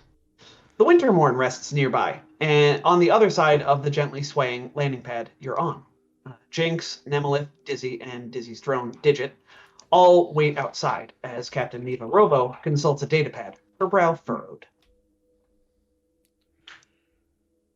Doesn't seem to be any, officials here to greet you all just yet. So, what do you all do? Ketch just getting off of the ship, just Dizzy. Catch Dizzy will turn to you, and Digit, scurries over, scampers. Digit being a little squawks, remember, little robotic squawks. Scurries up your leg and chitters at you excitedly in a metallic voice. Dizzy approaches, a smile on their face. Fetch, it is good to see you. Can you believe this place? They, gesture around. I'm awestruck by the feat of technology that they must be employing to keep this thing afloat. Right? Oh, it's so cool. I was hoping to go down and check out the reactors they got keeping this thing floating. I'm so glad to see you got Digit back up and running, though. Oh man, I was worried. Yes, I must thank you again for saving Digit's parts back in that compound. A shadow passes over their face. In fact, I'd like to kit you out if you would accept. I have some spare scrap that I could use to improve your armor or weapon, whichever you'd prefer. Ooh. Oh, no kidding. Catch. I always appreciate a little bit of look at this here old pea shooter, and he pulls the thing off of his back, and it's like, Yeah, just ginormous. Some big peas. Also, Ketch will go into like his little side pouch, pull out a couple of tungsten nuts, and like feed them to the robotic squawks. Oh, Digit gobbles them up and sort of, puts one in either cheek and sort of grins at you. Exactly what I was hoping for. Yes. So Dizzy is offering you, mechanically speaking, either a weapon accessory of 2nd level or lower, or an armor upgrade of 2nd level or lower. So I will let you decide what that looks like, and you can tell me A later. weapon accessory of level 2 or lower. Yes. Where'd my armory book go? Oh goodness. no. Yeah. We'll probably do this in Um, parallel. Yes. Yeah. So Dizzy and Ketch sort of put their heads together and they start talking about what they could possibly do to Ketch's weapon, tinkering with it. The two gearheads of the crew. The crews. How about So Jinx will see Sloane, and before I get to Jinx, I need to own up to a rather embarrassing mistake of my own. So part of Jinx's story is that at the age of 5, he was diagnosed with mind fire, this disease. He survived, but a near-fatal fever actually left him with profound hearing loss in both ears. He relies primarily on lip reading to communicate with others. He also signs, adjusts the colors and patterns of his skin because he's a Verthani, or sends texts from his comm unit. I missed this part of his story in my initial reading of Book 2 when he was introduced, which is, again, kind of embarrassing because I'm supposed to read these books from cover to cover and make sure that I know everything about the characters, but now... Hey, Yeah, big shame. But like, seriously, like this, normally I wouldn't bat an eyelid if I deviated from a character's backstory in my portrayal of them because, like GM fiat all the time. But portrayal of the deaf community is something that we could stand to see more of in TTRPGs. And I didn't want to gloss over this. and it's way cool. Yeah, it is way cool. So I am using my unlimited GM power and confluence with my human powers of apology to retcon this. Let it be known that Jinx is deaf. Appreciate And this, Tom. retroactively give Sloane sign language powers. Yes, because of your interconnected backstory. With I Jinx. appreciate this, Tom, as a significant portion of my family is deaf. I never knew that, Jen. Yeah, my mom's first language is actually ASL, even though she is hearing. But my grandfather was deaf. My grandmother was nearly deaf and spoke sign predominantly. I have an aunt and a bunch of cousins that are deaf. I just unfortunately had too many translators around that I never picked it up. Oh. Yeah. No. ASL is one of those things that I really wanted. Like I had friends in college that were learning it because they were that was going to be part of their job or something like that, or they were just picking it up, and I always thought that was really cool, but never picked it up myself. But also, yes. Please encourage companies to hire children of deaf Americans as translators and not just people that went to college and got ASL, because my mom, her first language is ASL, cannot get hired as a translator because she did not go to school to learn ASL. Oh. That's Wow. unfortunate. They don't care about fluency. They just care about the degree. Got it. Cool. Right. Cool. That fits. That sounds about right. As wrong as it may be. Yeah. But yes, so that is a thing about Jinx, and henceforth that is part of the story. But Yeah, so now the first time we met Jinx in all the previous scenes, like we have talked them through, but really the whole time Sloane and Jinx were signing. Yes, yeah, exactly. So and it's funny because in this medium, like again, I don't know ASL, so and ASL would not also translate well in an audio medium, right? Unfortunately, yeah, it's not great on a podcast.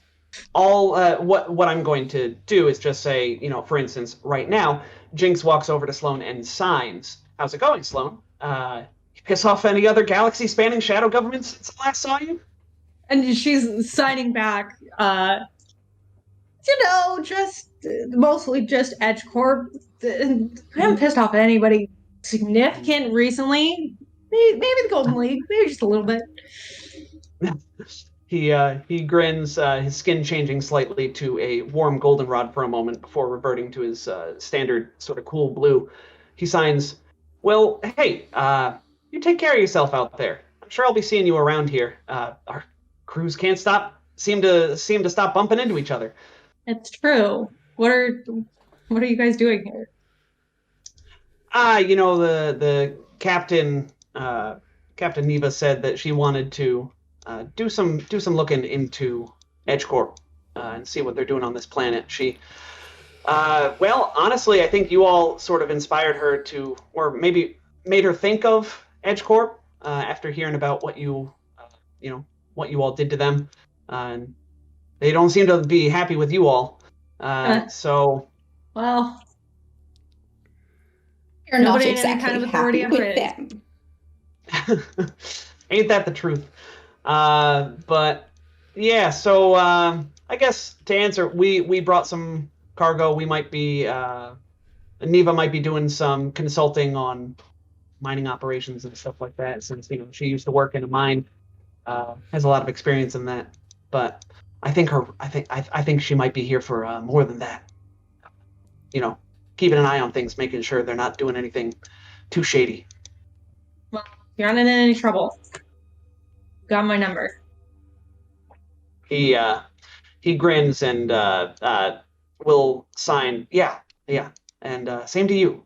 Let us know. And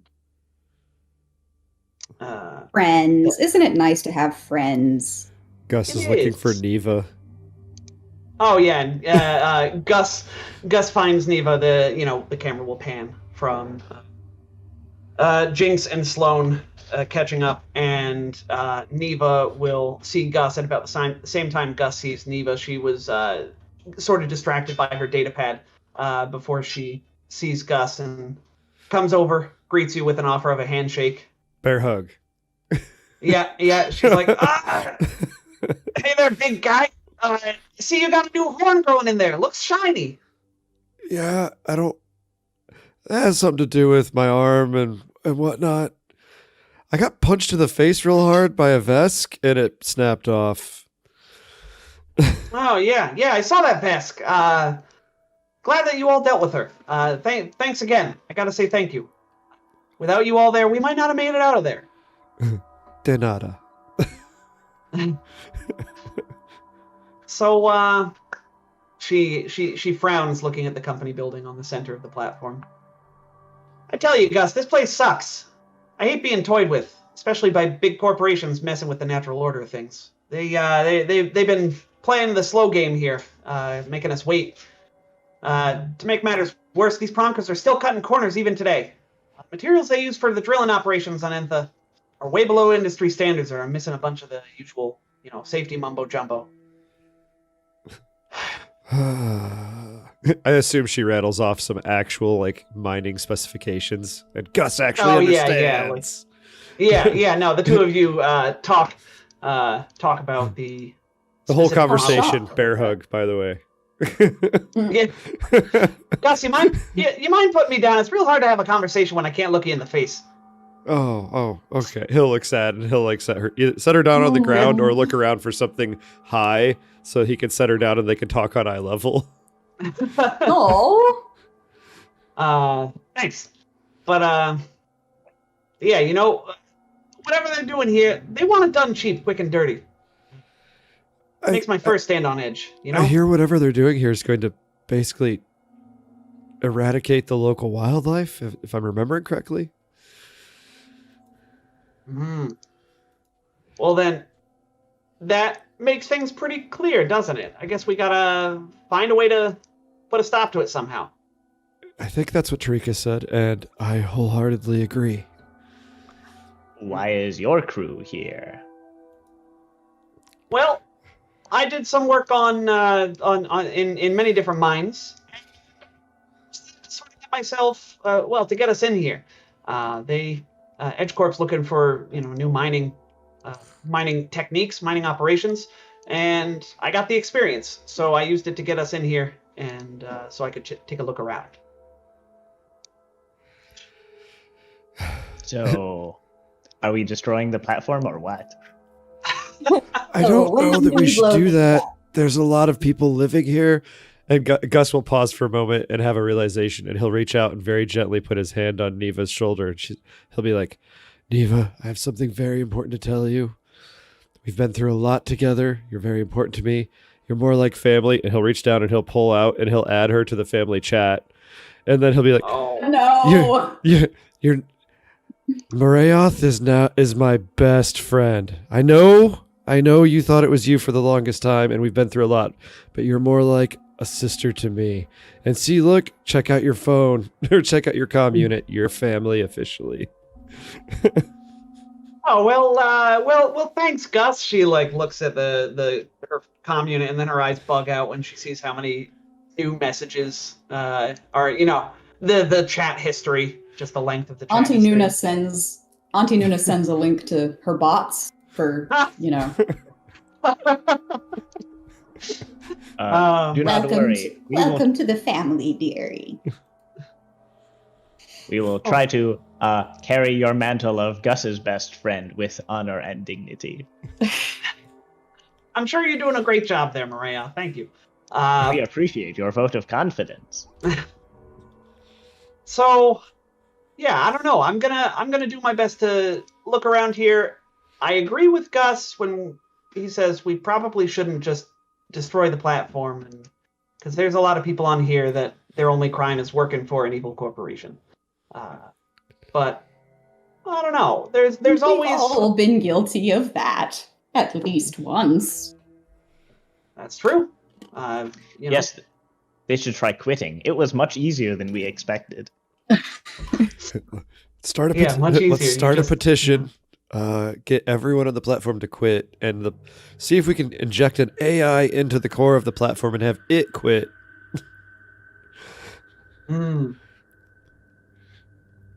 Well, I think at this time, a serious-looking Kalo in business attire begins to make her way onto your landing pad, proceeding directly to Neva. Greetings, Captain Neva. I am Molloy, and have the pleasure of welcoming you to Elysia. Please, gather your crew and follow me for a tour of the facilities. Oh, hello, Topher. Molloy doesn't say that. Neva turns to you all and Well, we says, should. well, looks like some of us are finally getting off the waiting list, huh? And she does a lazy, two-finger salute to Gus, nods to the rest of you, and crew of the Wintermorn will head off following Molloy. As the crew of the Wintermorn depart, the sea near the landing platform foams and wells up. 4 large vehicles emerge from beneath the water. As they bob to the surface, their bubble domes slide apart in 2 halves, rotating beneath the craft to function as gyroscopic stabilizers to help the vehicles keep them stable in the churning tide. A large green dragon, dressed in EdgeCorp attire, emerges from the foremost submersible. She signals to the other vehicles' riders, Kalos wearing thin black wetsuits and carrying laser rifles, and they join her as she steps onto the platform. Now, I neglected to pull out the dragon's art for this session for some reason. I remember thinking, hey, I should do that. However, I'll tell you what, it's really easy. She's on the cover of this book. All right, let me just Google the cover of the book. It's also on the landing page, the front page of this game for you, my players, and for you, the listener and or viewer. I apologize, and we'll get that to you next time. But She's like a Kind scientist of what dragon. book we're on. she does look like a scientist dragon, doesn't she? So, Marayoth, seeing this dragon emerge from the submersible, you actually recognize her. That's Averin, an old coworker of yours, more something of a boss. As you think of this, you are reminded of something that happened long ago. Yes, Flashback. whole tone scale plays. And then, Maria, you are in an office building. You have your own office and are currently setting about, different times. And are currently setting about the task of analyzing some reports from a project on Akaton for Evgenia Jameson Corporation. Oh, there was a hummingbird outside my window. I'm sorry. It was just really, really cool. Your assistant managing a Fasteron mining expedition. You're mostly in charge of the accounts. You're going through the latest reports on material expenditure and equipment requisitions for the mining operation, and after some time, you find it again. Averin, the project leader, seems to be cutting corners on safety equipment. You've seen this in reports before. She's been consistently buying the cheapest equipment for the miners and not following through on safety inspection recommendations, union busting, sort of stonewalling the union if the, union busting means that there are no unions, but, stonewalling any workers that are, complaining about safety requirements, et cetera, et cetera. What do you think that you did at this time? What did we do? We probably dug into it to figure out the justification and how worthwhile it was to disregard these safety regulations. Okay. So, Probably like starting, EdgeCorp is a pretty cutthroat business, so they probably, instead of going directly to them, sort of like started talking to some of their other, some of the people who like work adjacent to them, maybe like, yeah, like speaking with contacts to try to get a feel for why they're doing this and whether motivations. yeah, and whether we can leverage it in some way. Okay. So, yeah, talking to your coworkers, and from your general knowledge of Averin, it is pretty. You have come to the conclusion that she's just doing it for profit margins. Plain and simple. It's cheaper to replace workers than it is to buy more expensive workers and equipment than it is to buy better equipment and see to the safety regulations and maintenance of said equipment. Yeah. So Morayoth probably at this stage doesn't do that much about that. And Okay. makes makes a note of it in their files, but does not like pressure them to change anything. Okay. All right. That's fair. And over the months, you keep seeing more and more of these you keep seeing the pattern, we'll say, in the reports that are coming across your desk. Safety regulations. There's some injuries that are occurring, and once there's even a pretty sizable mine collapse that happens. Okay. A mine collapse, you say? Working for EdgeCorp. Yeah, interesting. Remind me what our ranks are relative to each other. You are, we'll say, like I have in mind, you are just one step below her in terms of authority. So you're sort of like assistant manager on this project. So she's our superior, or she's just on the same project but more senior? She is your superior. She was running this project, and you were her not quite second in command, but you're just one tier below in charge. Okay, then I guess we will request a one-on-one as we see these incidents pile up. Okay. So she'll agree to meet with you, and the day and time of the meeting, you arrive at her office, slightly larger than your own, and much more well appointed. Averin sits there behind the desk, slightly smaller than we see her in present day, but still plenty large. She arches her neck in your direction and says, "Yes, what is it?" Oh, this is a very nice office. We especially appreciate the art that you have on the wall over here. Thank you, but I'm sure that you didn't come here to compliment me on my office. Time is money. What is it? No, of course. We've been looking at some of the reports of the terraforming project, and we are concerned that we are not running things as optimally as we could. There are many injuries that have occurred that, while the costs have been acceptable for now, my projections show that if they continue to ramp up as I expect, we will have PR concerns that will become much more expensive to deal with. I think you underestimate the power of Evgenia Jameson Corporation's lawyers, my friend. The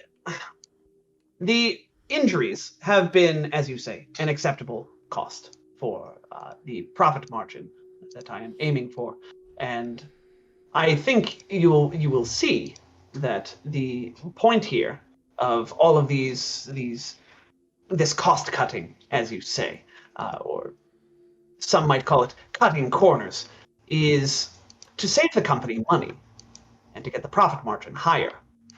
That is the way to advance in Evgenia Jameson Corporation. You cannot get ahead in this company if you're not willing to squash a few bugs on the way. Gasp! Ooh. Wow, threat. that is super insensitive. Veiled threat. Someone The- needs to go back to the mandated HR training about harassment and bullying. Ooh, Edgecore really skimps on those. Yeah, I'm sure. Talk about corners cut. Indeed. Well, we look forward to seeing how to seeing the long-term consequences of these and learning accordingly from them. Thanks for your time. Have a good day. She We gestures to the leave door. with false smiles pasted on our faces, or On false yes. smile pheromones. false friendly pheromone. Anyway, so after this discussion, you go back to your office and get back to work. But as you do, you feel, thinking about this, how that discussion went, you feel a small something in the back of your mind, some kind of dissent. And as you're feeling this, that thought is what will leave you on as we head back to present day. Yes, a couple of constituents ask questions. Yeah, questions begin forming. All right. Questions that need answering. So, back in present day, the dragon, Averin, and her 3 Kalo compatriots all step out of their really cool single-person submersibles, and one of the Kalo approaches you all and says, "Greetings. Which of you is the captain?" That'd be me. Excellent. I have some forms for you to sign, while the rest of my crew will begin the offloading of the cargo you brought, with your permission. I'll also need your cargo manifest. Right here. Brings The up the Kalo. manifest. Perfect. The Hand it Kalo over. will trade you, takes the manifest, begins looking it over, and offers you a waterproof datapad. Reading through the forms on the datapad, it's a straightforward signing over custody of the parts that you brought.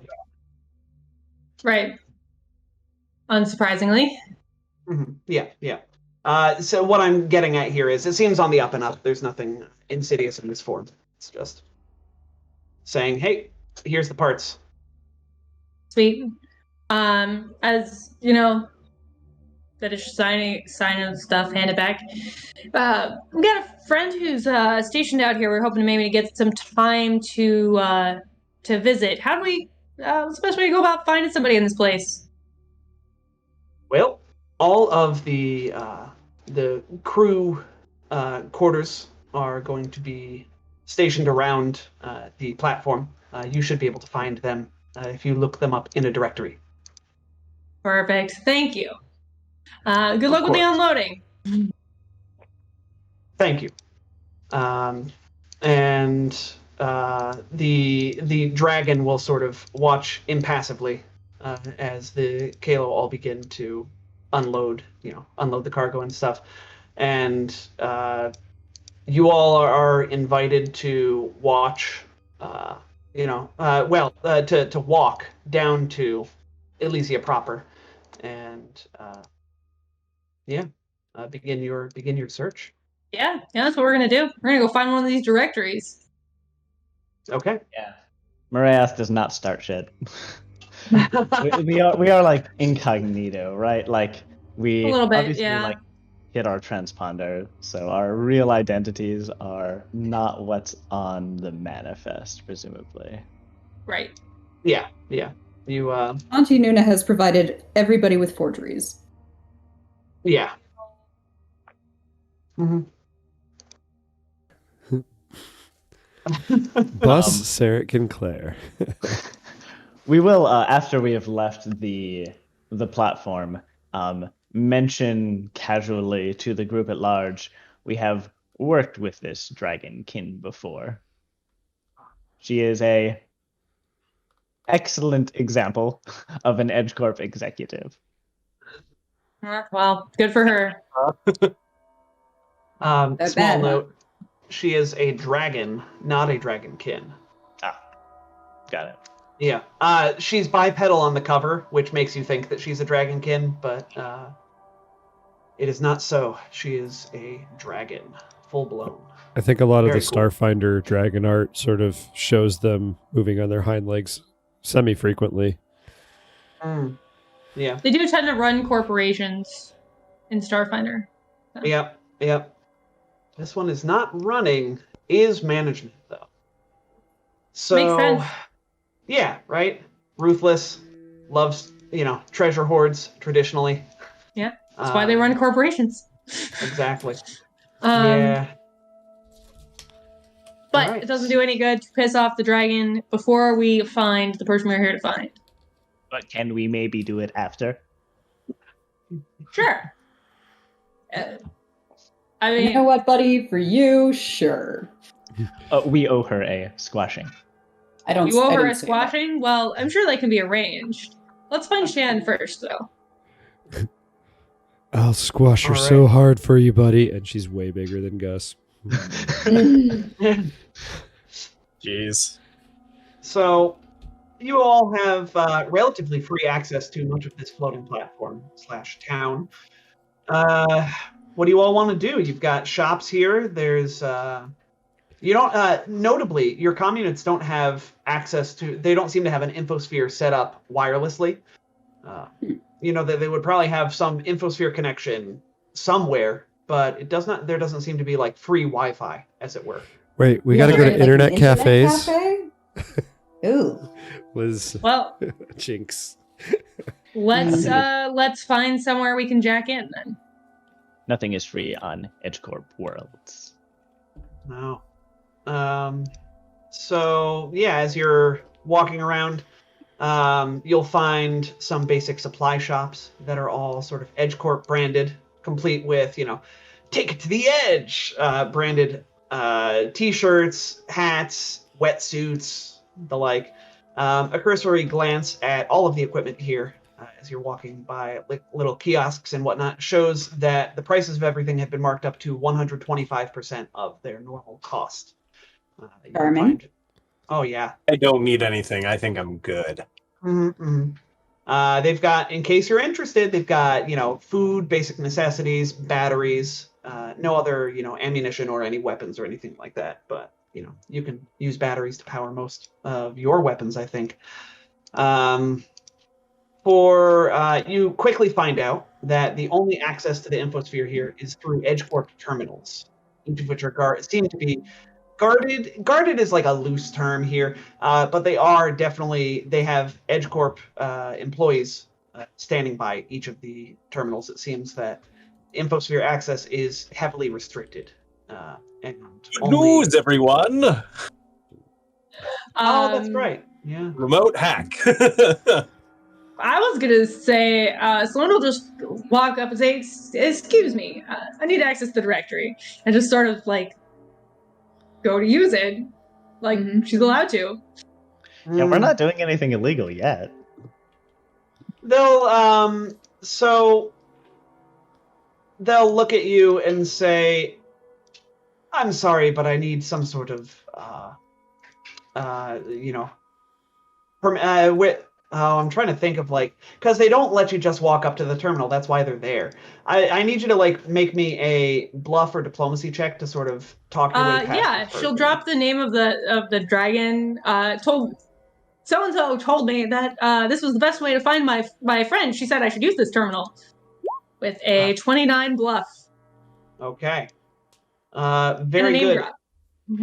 29 bluff and a name drop. They're with that incredible bluff and the mention of their boss, the company employee here, their eyes sort of go wide for a second. They're like, "Oh, well, all right then. Yes, you may go ahead." And you have access to this computer for as long as you need. Okay, cool. Obviously, Sloan wants to look up Shan. But does there see? So Sloan is gonna do one more bluff and be like, Okay. I don't. How the heck does this thing work? The catch, can you make this thing work? Auntie Nuna, can you make this thing work? I can't figure out how to make this directory do what I want it to do. Just to sort of pass off that she's like terrible with computers, Yeah. With a 26. Oh, sure. So, Catch, I know you were interested in using our wireless hack here. Would you like the consolation of making this computers check for us? I sure can't. Wow, I'm just gonna roll garbage on skill checks. Oh no! That's We right. do have a couple rerolls. Do we? Well, we've got some multiple Let's try rerolls knocking again. around. Actually, we have one left, but we are like 20 minutes till time, Yeah. so Well, here This it is comes. pretty important. from Butts Double. There we go. It's a 25 instead of a Much 6. better.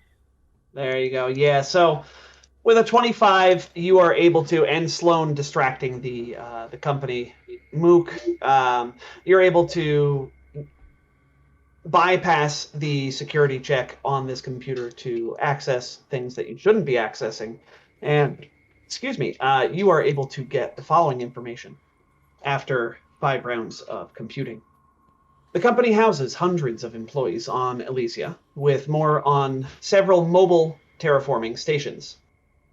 Shan is stationed, you find, on Terra 5, a platform. Terra 5, along with 5 other employees. Next round, you find that Terra 5 is currently crawling along a deep-sea reef about 300 miles away. You can save its coordinates and general layout. I will get you a map of Terra 5 next time.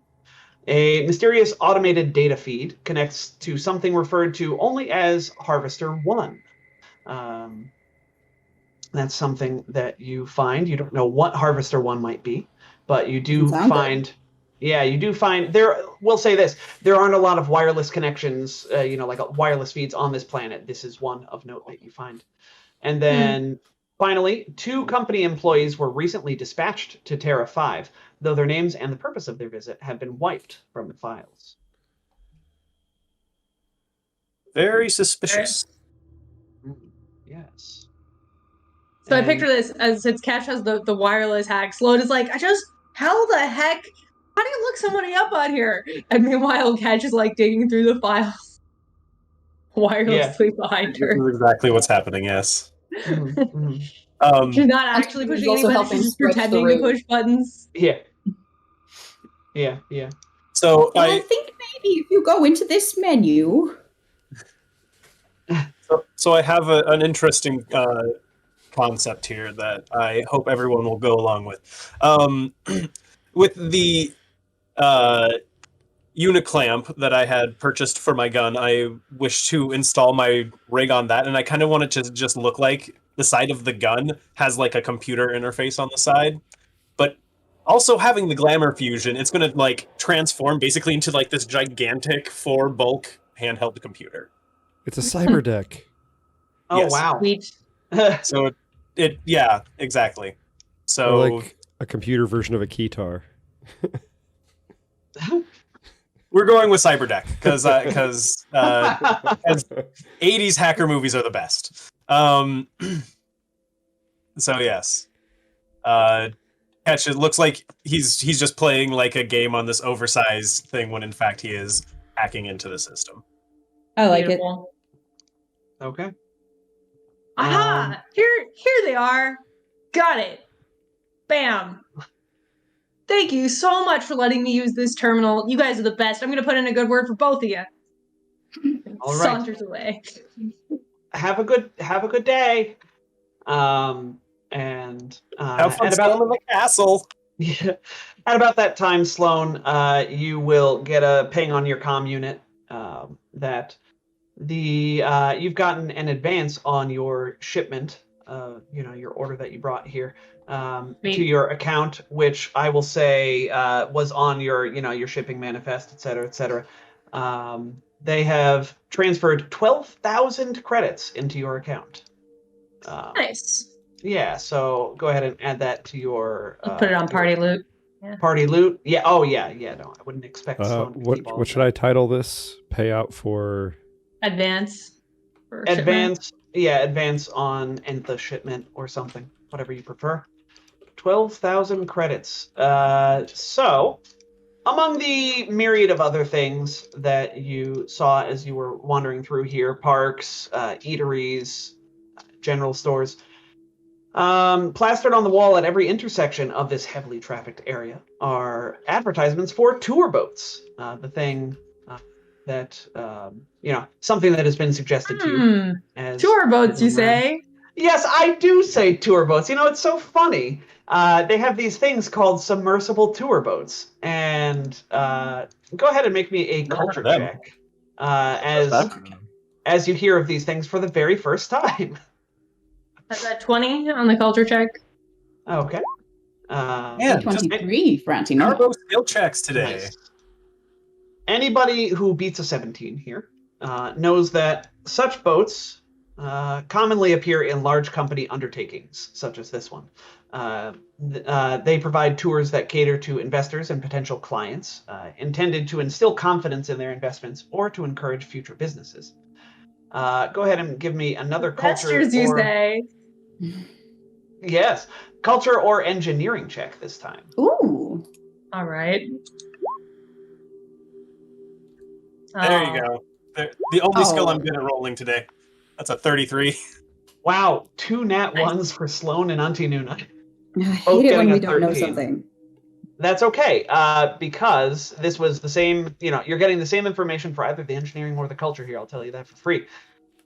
Ketch, very appropriately, I think, is the only one to know that very simple computers guide such tour boats generally, making them notoriously easy to hijack. Aha! Yes!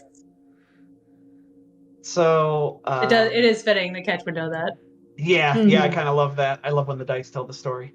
Are the tour boats automated, or would we have to hijack it with a captain? They are automated.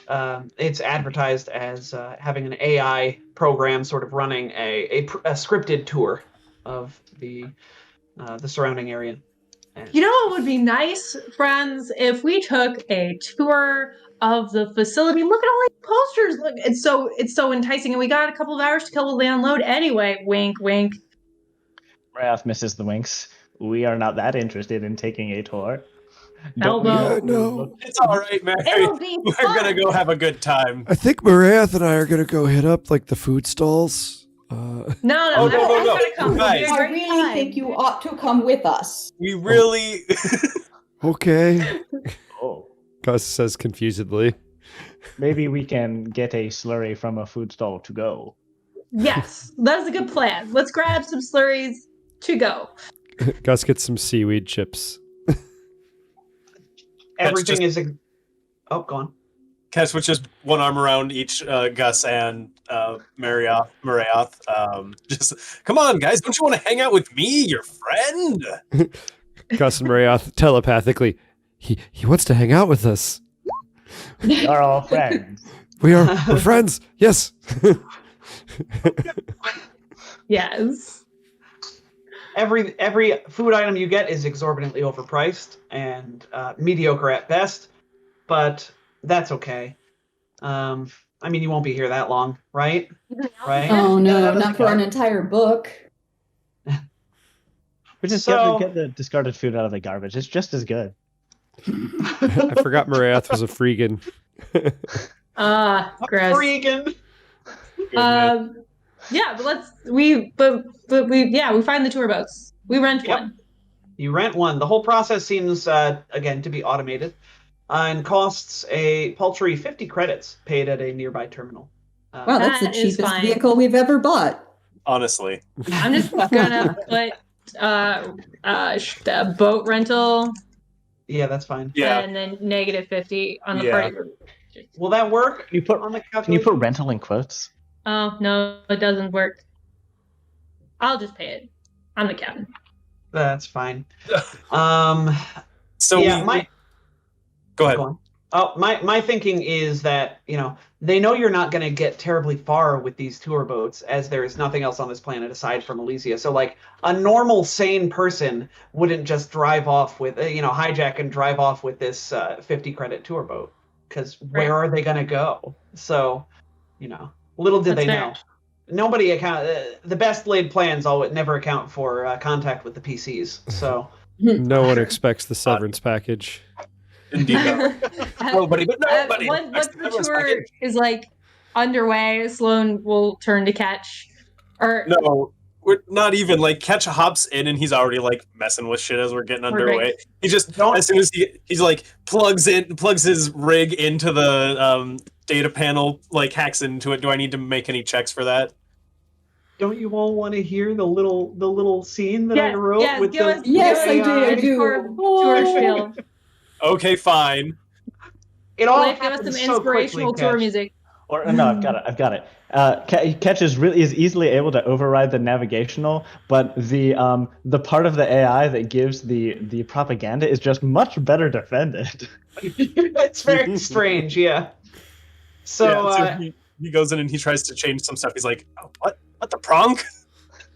And then The automated tour guide plays. yes, the digital screen at the front of the boat sort of lights up, and a nice stylized piece of coral sort of flashes on the screen and rotates slowly. And you hear, "Hello, I am Tanser, and will be your guide on this tour of beautiful Elysia. This tour will run about an hour, so fasten those seatbelts and get ready for knowledge." The tour boat's dome closes above your heads like a big glass. It's a transparent aluminum, of course. We don't have glass in the future. glass. Yeah. And after a moment, the boat takes off, slowly sinking beneath the waves. A wonder of construction, Elysia rose in record time as a result of highly skilled laborers who worked long hours with AI assistants, drones, and sophisticated nanite assemblers. The sea below the facility churns with heavy waves that sometimes climb to 30 feet tall. Elysia's designers and engineers took inspiration from domed installations on other worlds, innovating a gyroscopic stabilization system that makes the entire platform extremely stable even in wild seas.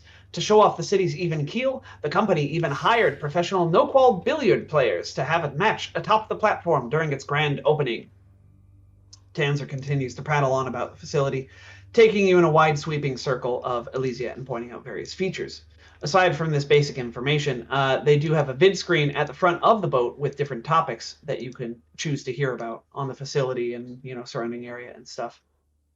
As this goes on, Catch is just progressively more and more annoyed with increasingly more frustrated, just grunting and cursing. Yeah. The options for information are Elysia, Terra 6, the future of Entha, wildlife, and leadership. The future of Entha. Gus pushes button. He's Perfect. engaged All right. in this. Of course he is. It's knowledge. So the vid screen shows an image of Entha from space covered in ocean.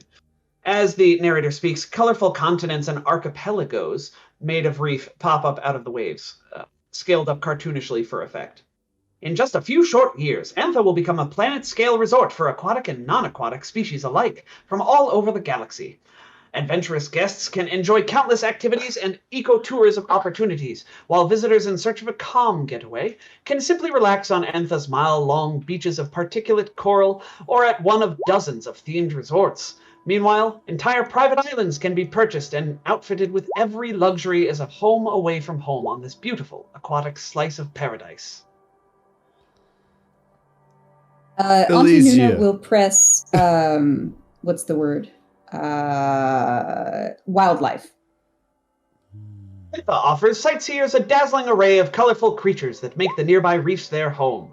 Undersea safaris will bring tourists up close to the most impressive aquatic specimens Entha has to offer. On the vid screen, a computerized mock-up shows two Isoki tourists in a two-seater version of your boat, appearing awestruck while watching fish dart in and out of a colorful coral structure. Go ahead and make me a perception check. as you're watching this. Perception. 18. 18, 19. All right, anybody who beats a 17 here notices that this same coral appears outside the tour boat as you're happen to be passing it. In reality, it's much less populated by sea life, and pollution seems to have dimmed its colors. That tracks. That tracks. Yeah. Did I hear Gus pressed Elysia? All right, yes, I get a nod from Gus. So, Elysia is our primary base of operations as we work to make Entha as beautiful on the surface as it is beneath the waves. This utilitarian facility you see now will eventually be absorbed into a museum of Entha's history commemorating Evgenia Jameson's incredible undertaking here, along with a gift shop for mementos of your unforgettable experiences on Entha. As the narrator speaks, the vid screen shows an image of the existing structure with planned expansions superimposed. The last option you have is Terra 6, which I will take the liberty of narrating to you. Go on. I was gonna say, don't we also have leadership? I don't think we picked. Oh, that. yes. But I would have yes, picked sorry. Terra 6. Gus would have tapped Terra 6. Oh, okay. Fair enough. I apologize. The main vid screen lights up with a wireframe model of an impressive undersea structure. The model then slides over and appears on the transparent dome of the tour boat, overlaid atop the actual structure, still currently under construction in the ocean nearby. Terra 6 will be the company's newest terraforming base, building upon the lessons learned from previous successes to produce the known galaxy's most efficient, most effective, and safest undersea terraforming platform to date. Go ahead and make me an engineering check while looking at this. Ooh. I actually have this. I heard engineering check. 31. 31, 27. 27. Are they tearing all the wires out of the submarine? 3. The mechanic finally did really well on an engineering check. All three of you, though, because the DC for this was 27. Very high DC here. A character who succeeds at that DC 27 engineering check detects crucial structural integrity issues within the wireframe model of this thing, likely the result of intentional design decisions meant to save material and construction costs. So All I see are places to plant my thermite charges. Wait, what? After we like- evacuate. What charges? It looks like they're cutting corners, and it's going to cost the platform structural integrity. Yes. Yes, she did that. And speaking of sheet, let's click leadership. Yes. All right, leadership. The vid screen shows a corporate image of an unsmiling Averin posing in a corporate office, sitting behind a brushed steel desk. Operations on Entha could not proceed without strong leadership, and this watery world is lucky to have Averin Sacrion at the helm. Well known for her successes in a bevy of past Evgenia Jameson projects, Averin's brilliance and efficiency encourage the best from her charges here on Entha. And I imagine at this time, Ketch is finally able to manage to wrest control of the Tier 1 computer on this ship. I'm not even going to make you roll for it because you've made... We'll say that this was enough for you to take 10 I was on going this to say, check. I will pay in role play points, and Cat's just finally like, oh, got it. Okay, you drags AI to trash, throws it in trash. Oh no! Poor Tanzer. And goodbye, and hello, and okay, here we go. Wait, All right. he didn't empty the trash, so we can salvage Tanzer. Tanzer's just in Live timeout. forever. Tanzer's in He's not timeout. he's not my AI. And who's to say there's not a backup somewhere in the system for Tom to bring up later? So That was just cathartic. Oh, I don't blame you. So at this time, Catch, this is a possibility now that you've wrested control of this submersible tour boat. You are in control. You've got, I don't know how many other ways I can say you own this boat now, but you own this boat now. Speaking You're of the captain now. Speaking of boats, yes, you're the captain now. Speaking of boats that you own, though, does Ketch want to just dump upend his null space chamber with the torpedo sub? Yes. All right. I love it. Now we have a boat inside of a boat. We heard that you like submarines. No, we Oh, we no, get to you the gotta- surface, and I'm getting out into the water. That's a good call because this boat. Here, let me give you the info on your Elysian tour boat. In fact, so yes, so this boat is a submersible vehicle.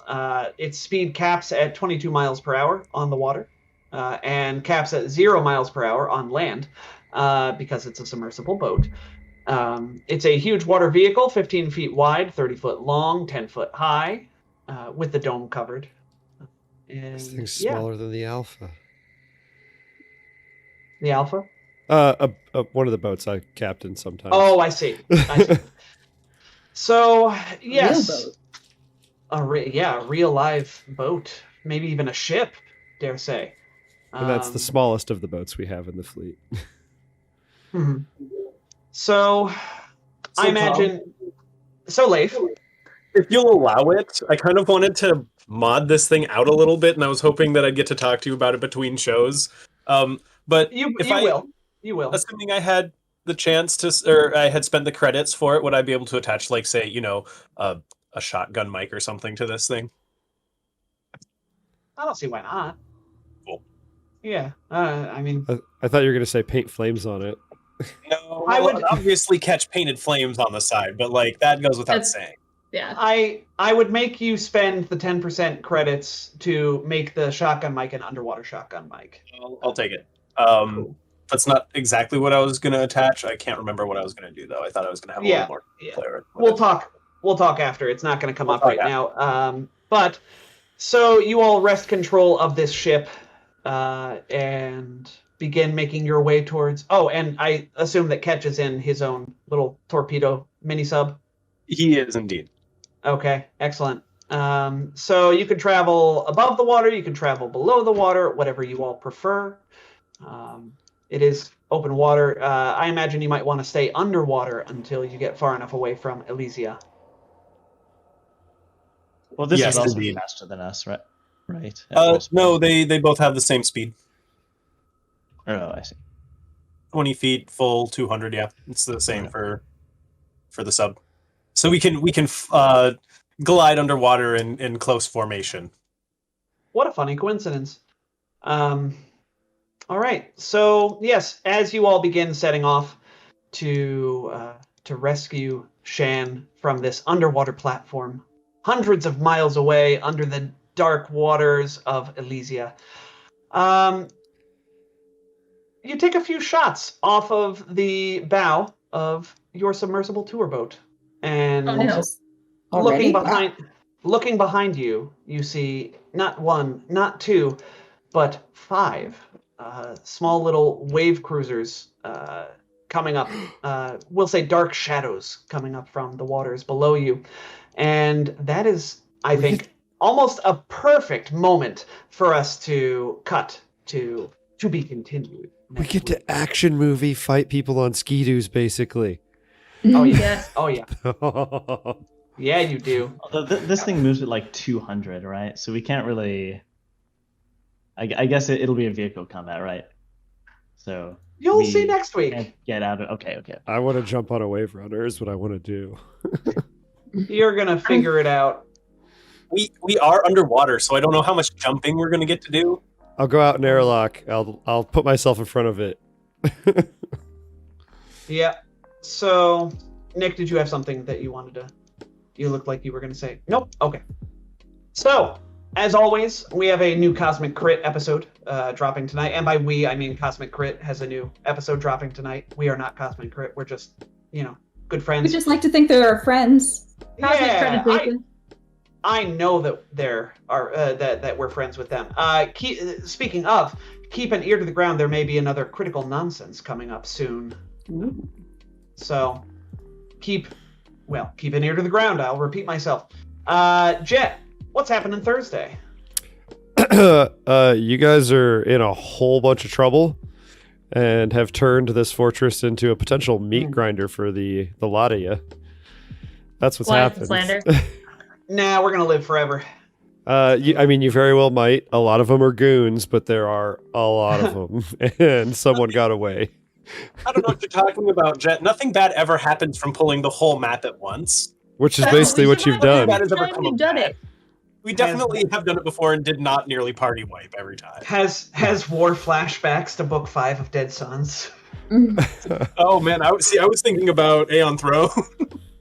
Oh yeah, Aeon Throne. Oh my God, you're right. Oh man, it's Oh, Y'all man. have at only least, done it every AP I've ever run for you, at least once. at Oh least my once God. an AP. Yeah. Oh man. Oh. But like Book 5 is the most infamous for me because it happened when we played it, and then it happened again to the party that I ran it for, because it's just in one situation, you know, it's like how can they not all just? It's also Not that only you guys, but to the other party I ran it for. Like every Yeah. party pulls Yeah. that See, entire dungeon. I don't. Dead Sons it's Book not 5. designed. Well, the entire dungeon is exactly. The entire dungeon is just so close together. So like yeah.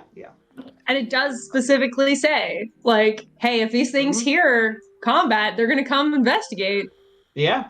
So either way, continuing with my outro. Thank you, Leif, for running our audio today through Groovy. What do we have to thank? You are very welcome.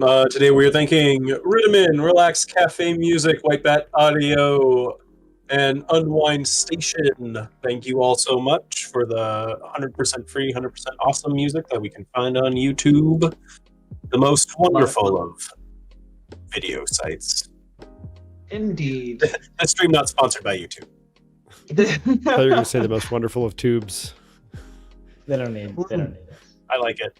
That is what I said. You just all misheard me. Yes. Our fantastic character art was done by Enicola. She is at Enicola on Twitter, ENECOL. Hit her up. Nope. ENECOLA on Twitter. Hit her up. She is taking commissions right now. She just did some really cool art for Jet, which was just dope. Another Bruneri. Who doesn't love good Bruneri art? Bruneri and an Eoxian black milk spider named Barry, who's probably female. Love it. Thank you to Paizo for the wonderful AP, and specifically Joe Pasidi for writing book 3. Loving it so far. Waterworld, always good stuff. Nick, thank you for your stream assets. Thank you today for Jet for running the stream. And thank all of you, my friends and players, for being my friends and players. And finally, all of you, dear listener and or viewer, for joining us. We wouldn't be a show without you. So, join us in our Discord after the stream today. And by the way, if you're not on our Discord, what are you doing? We literally just post pictures of our pets, funny videos that we find, and we say good morning to each other. And Also- that is the majority. Talking about Pathfinder and Starfinder rules. Yeah. Yeah, that's true. Also, Yep, I post yep. videos of Chicago Yes. from the river Yeah, and Jet- the lake. Jet posts a lot of really pretty pictures of Chicago. So join us at Discord. It is down below on our Twitch window right here. And you can join us in general voice. So right after the show, we do it every week. You can come by, hang out with us, see how we're doing, and ask us questions. So it is time to mosey on out of here. So say goodbye, everyone. Bye, everyone. everyone. Bye, everyone. And Jet, take us into the drift.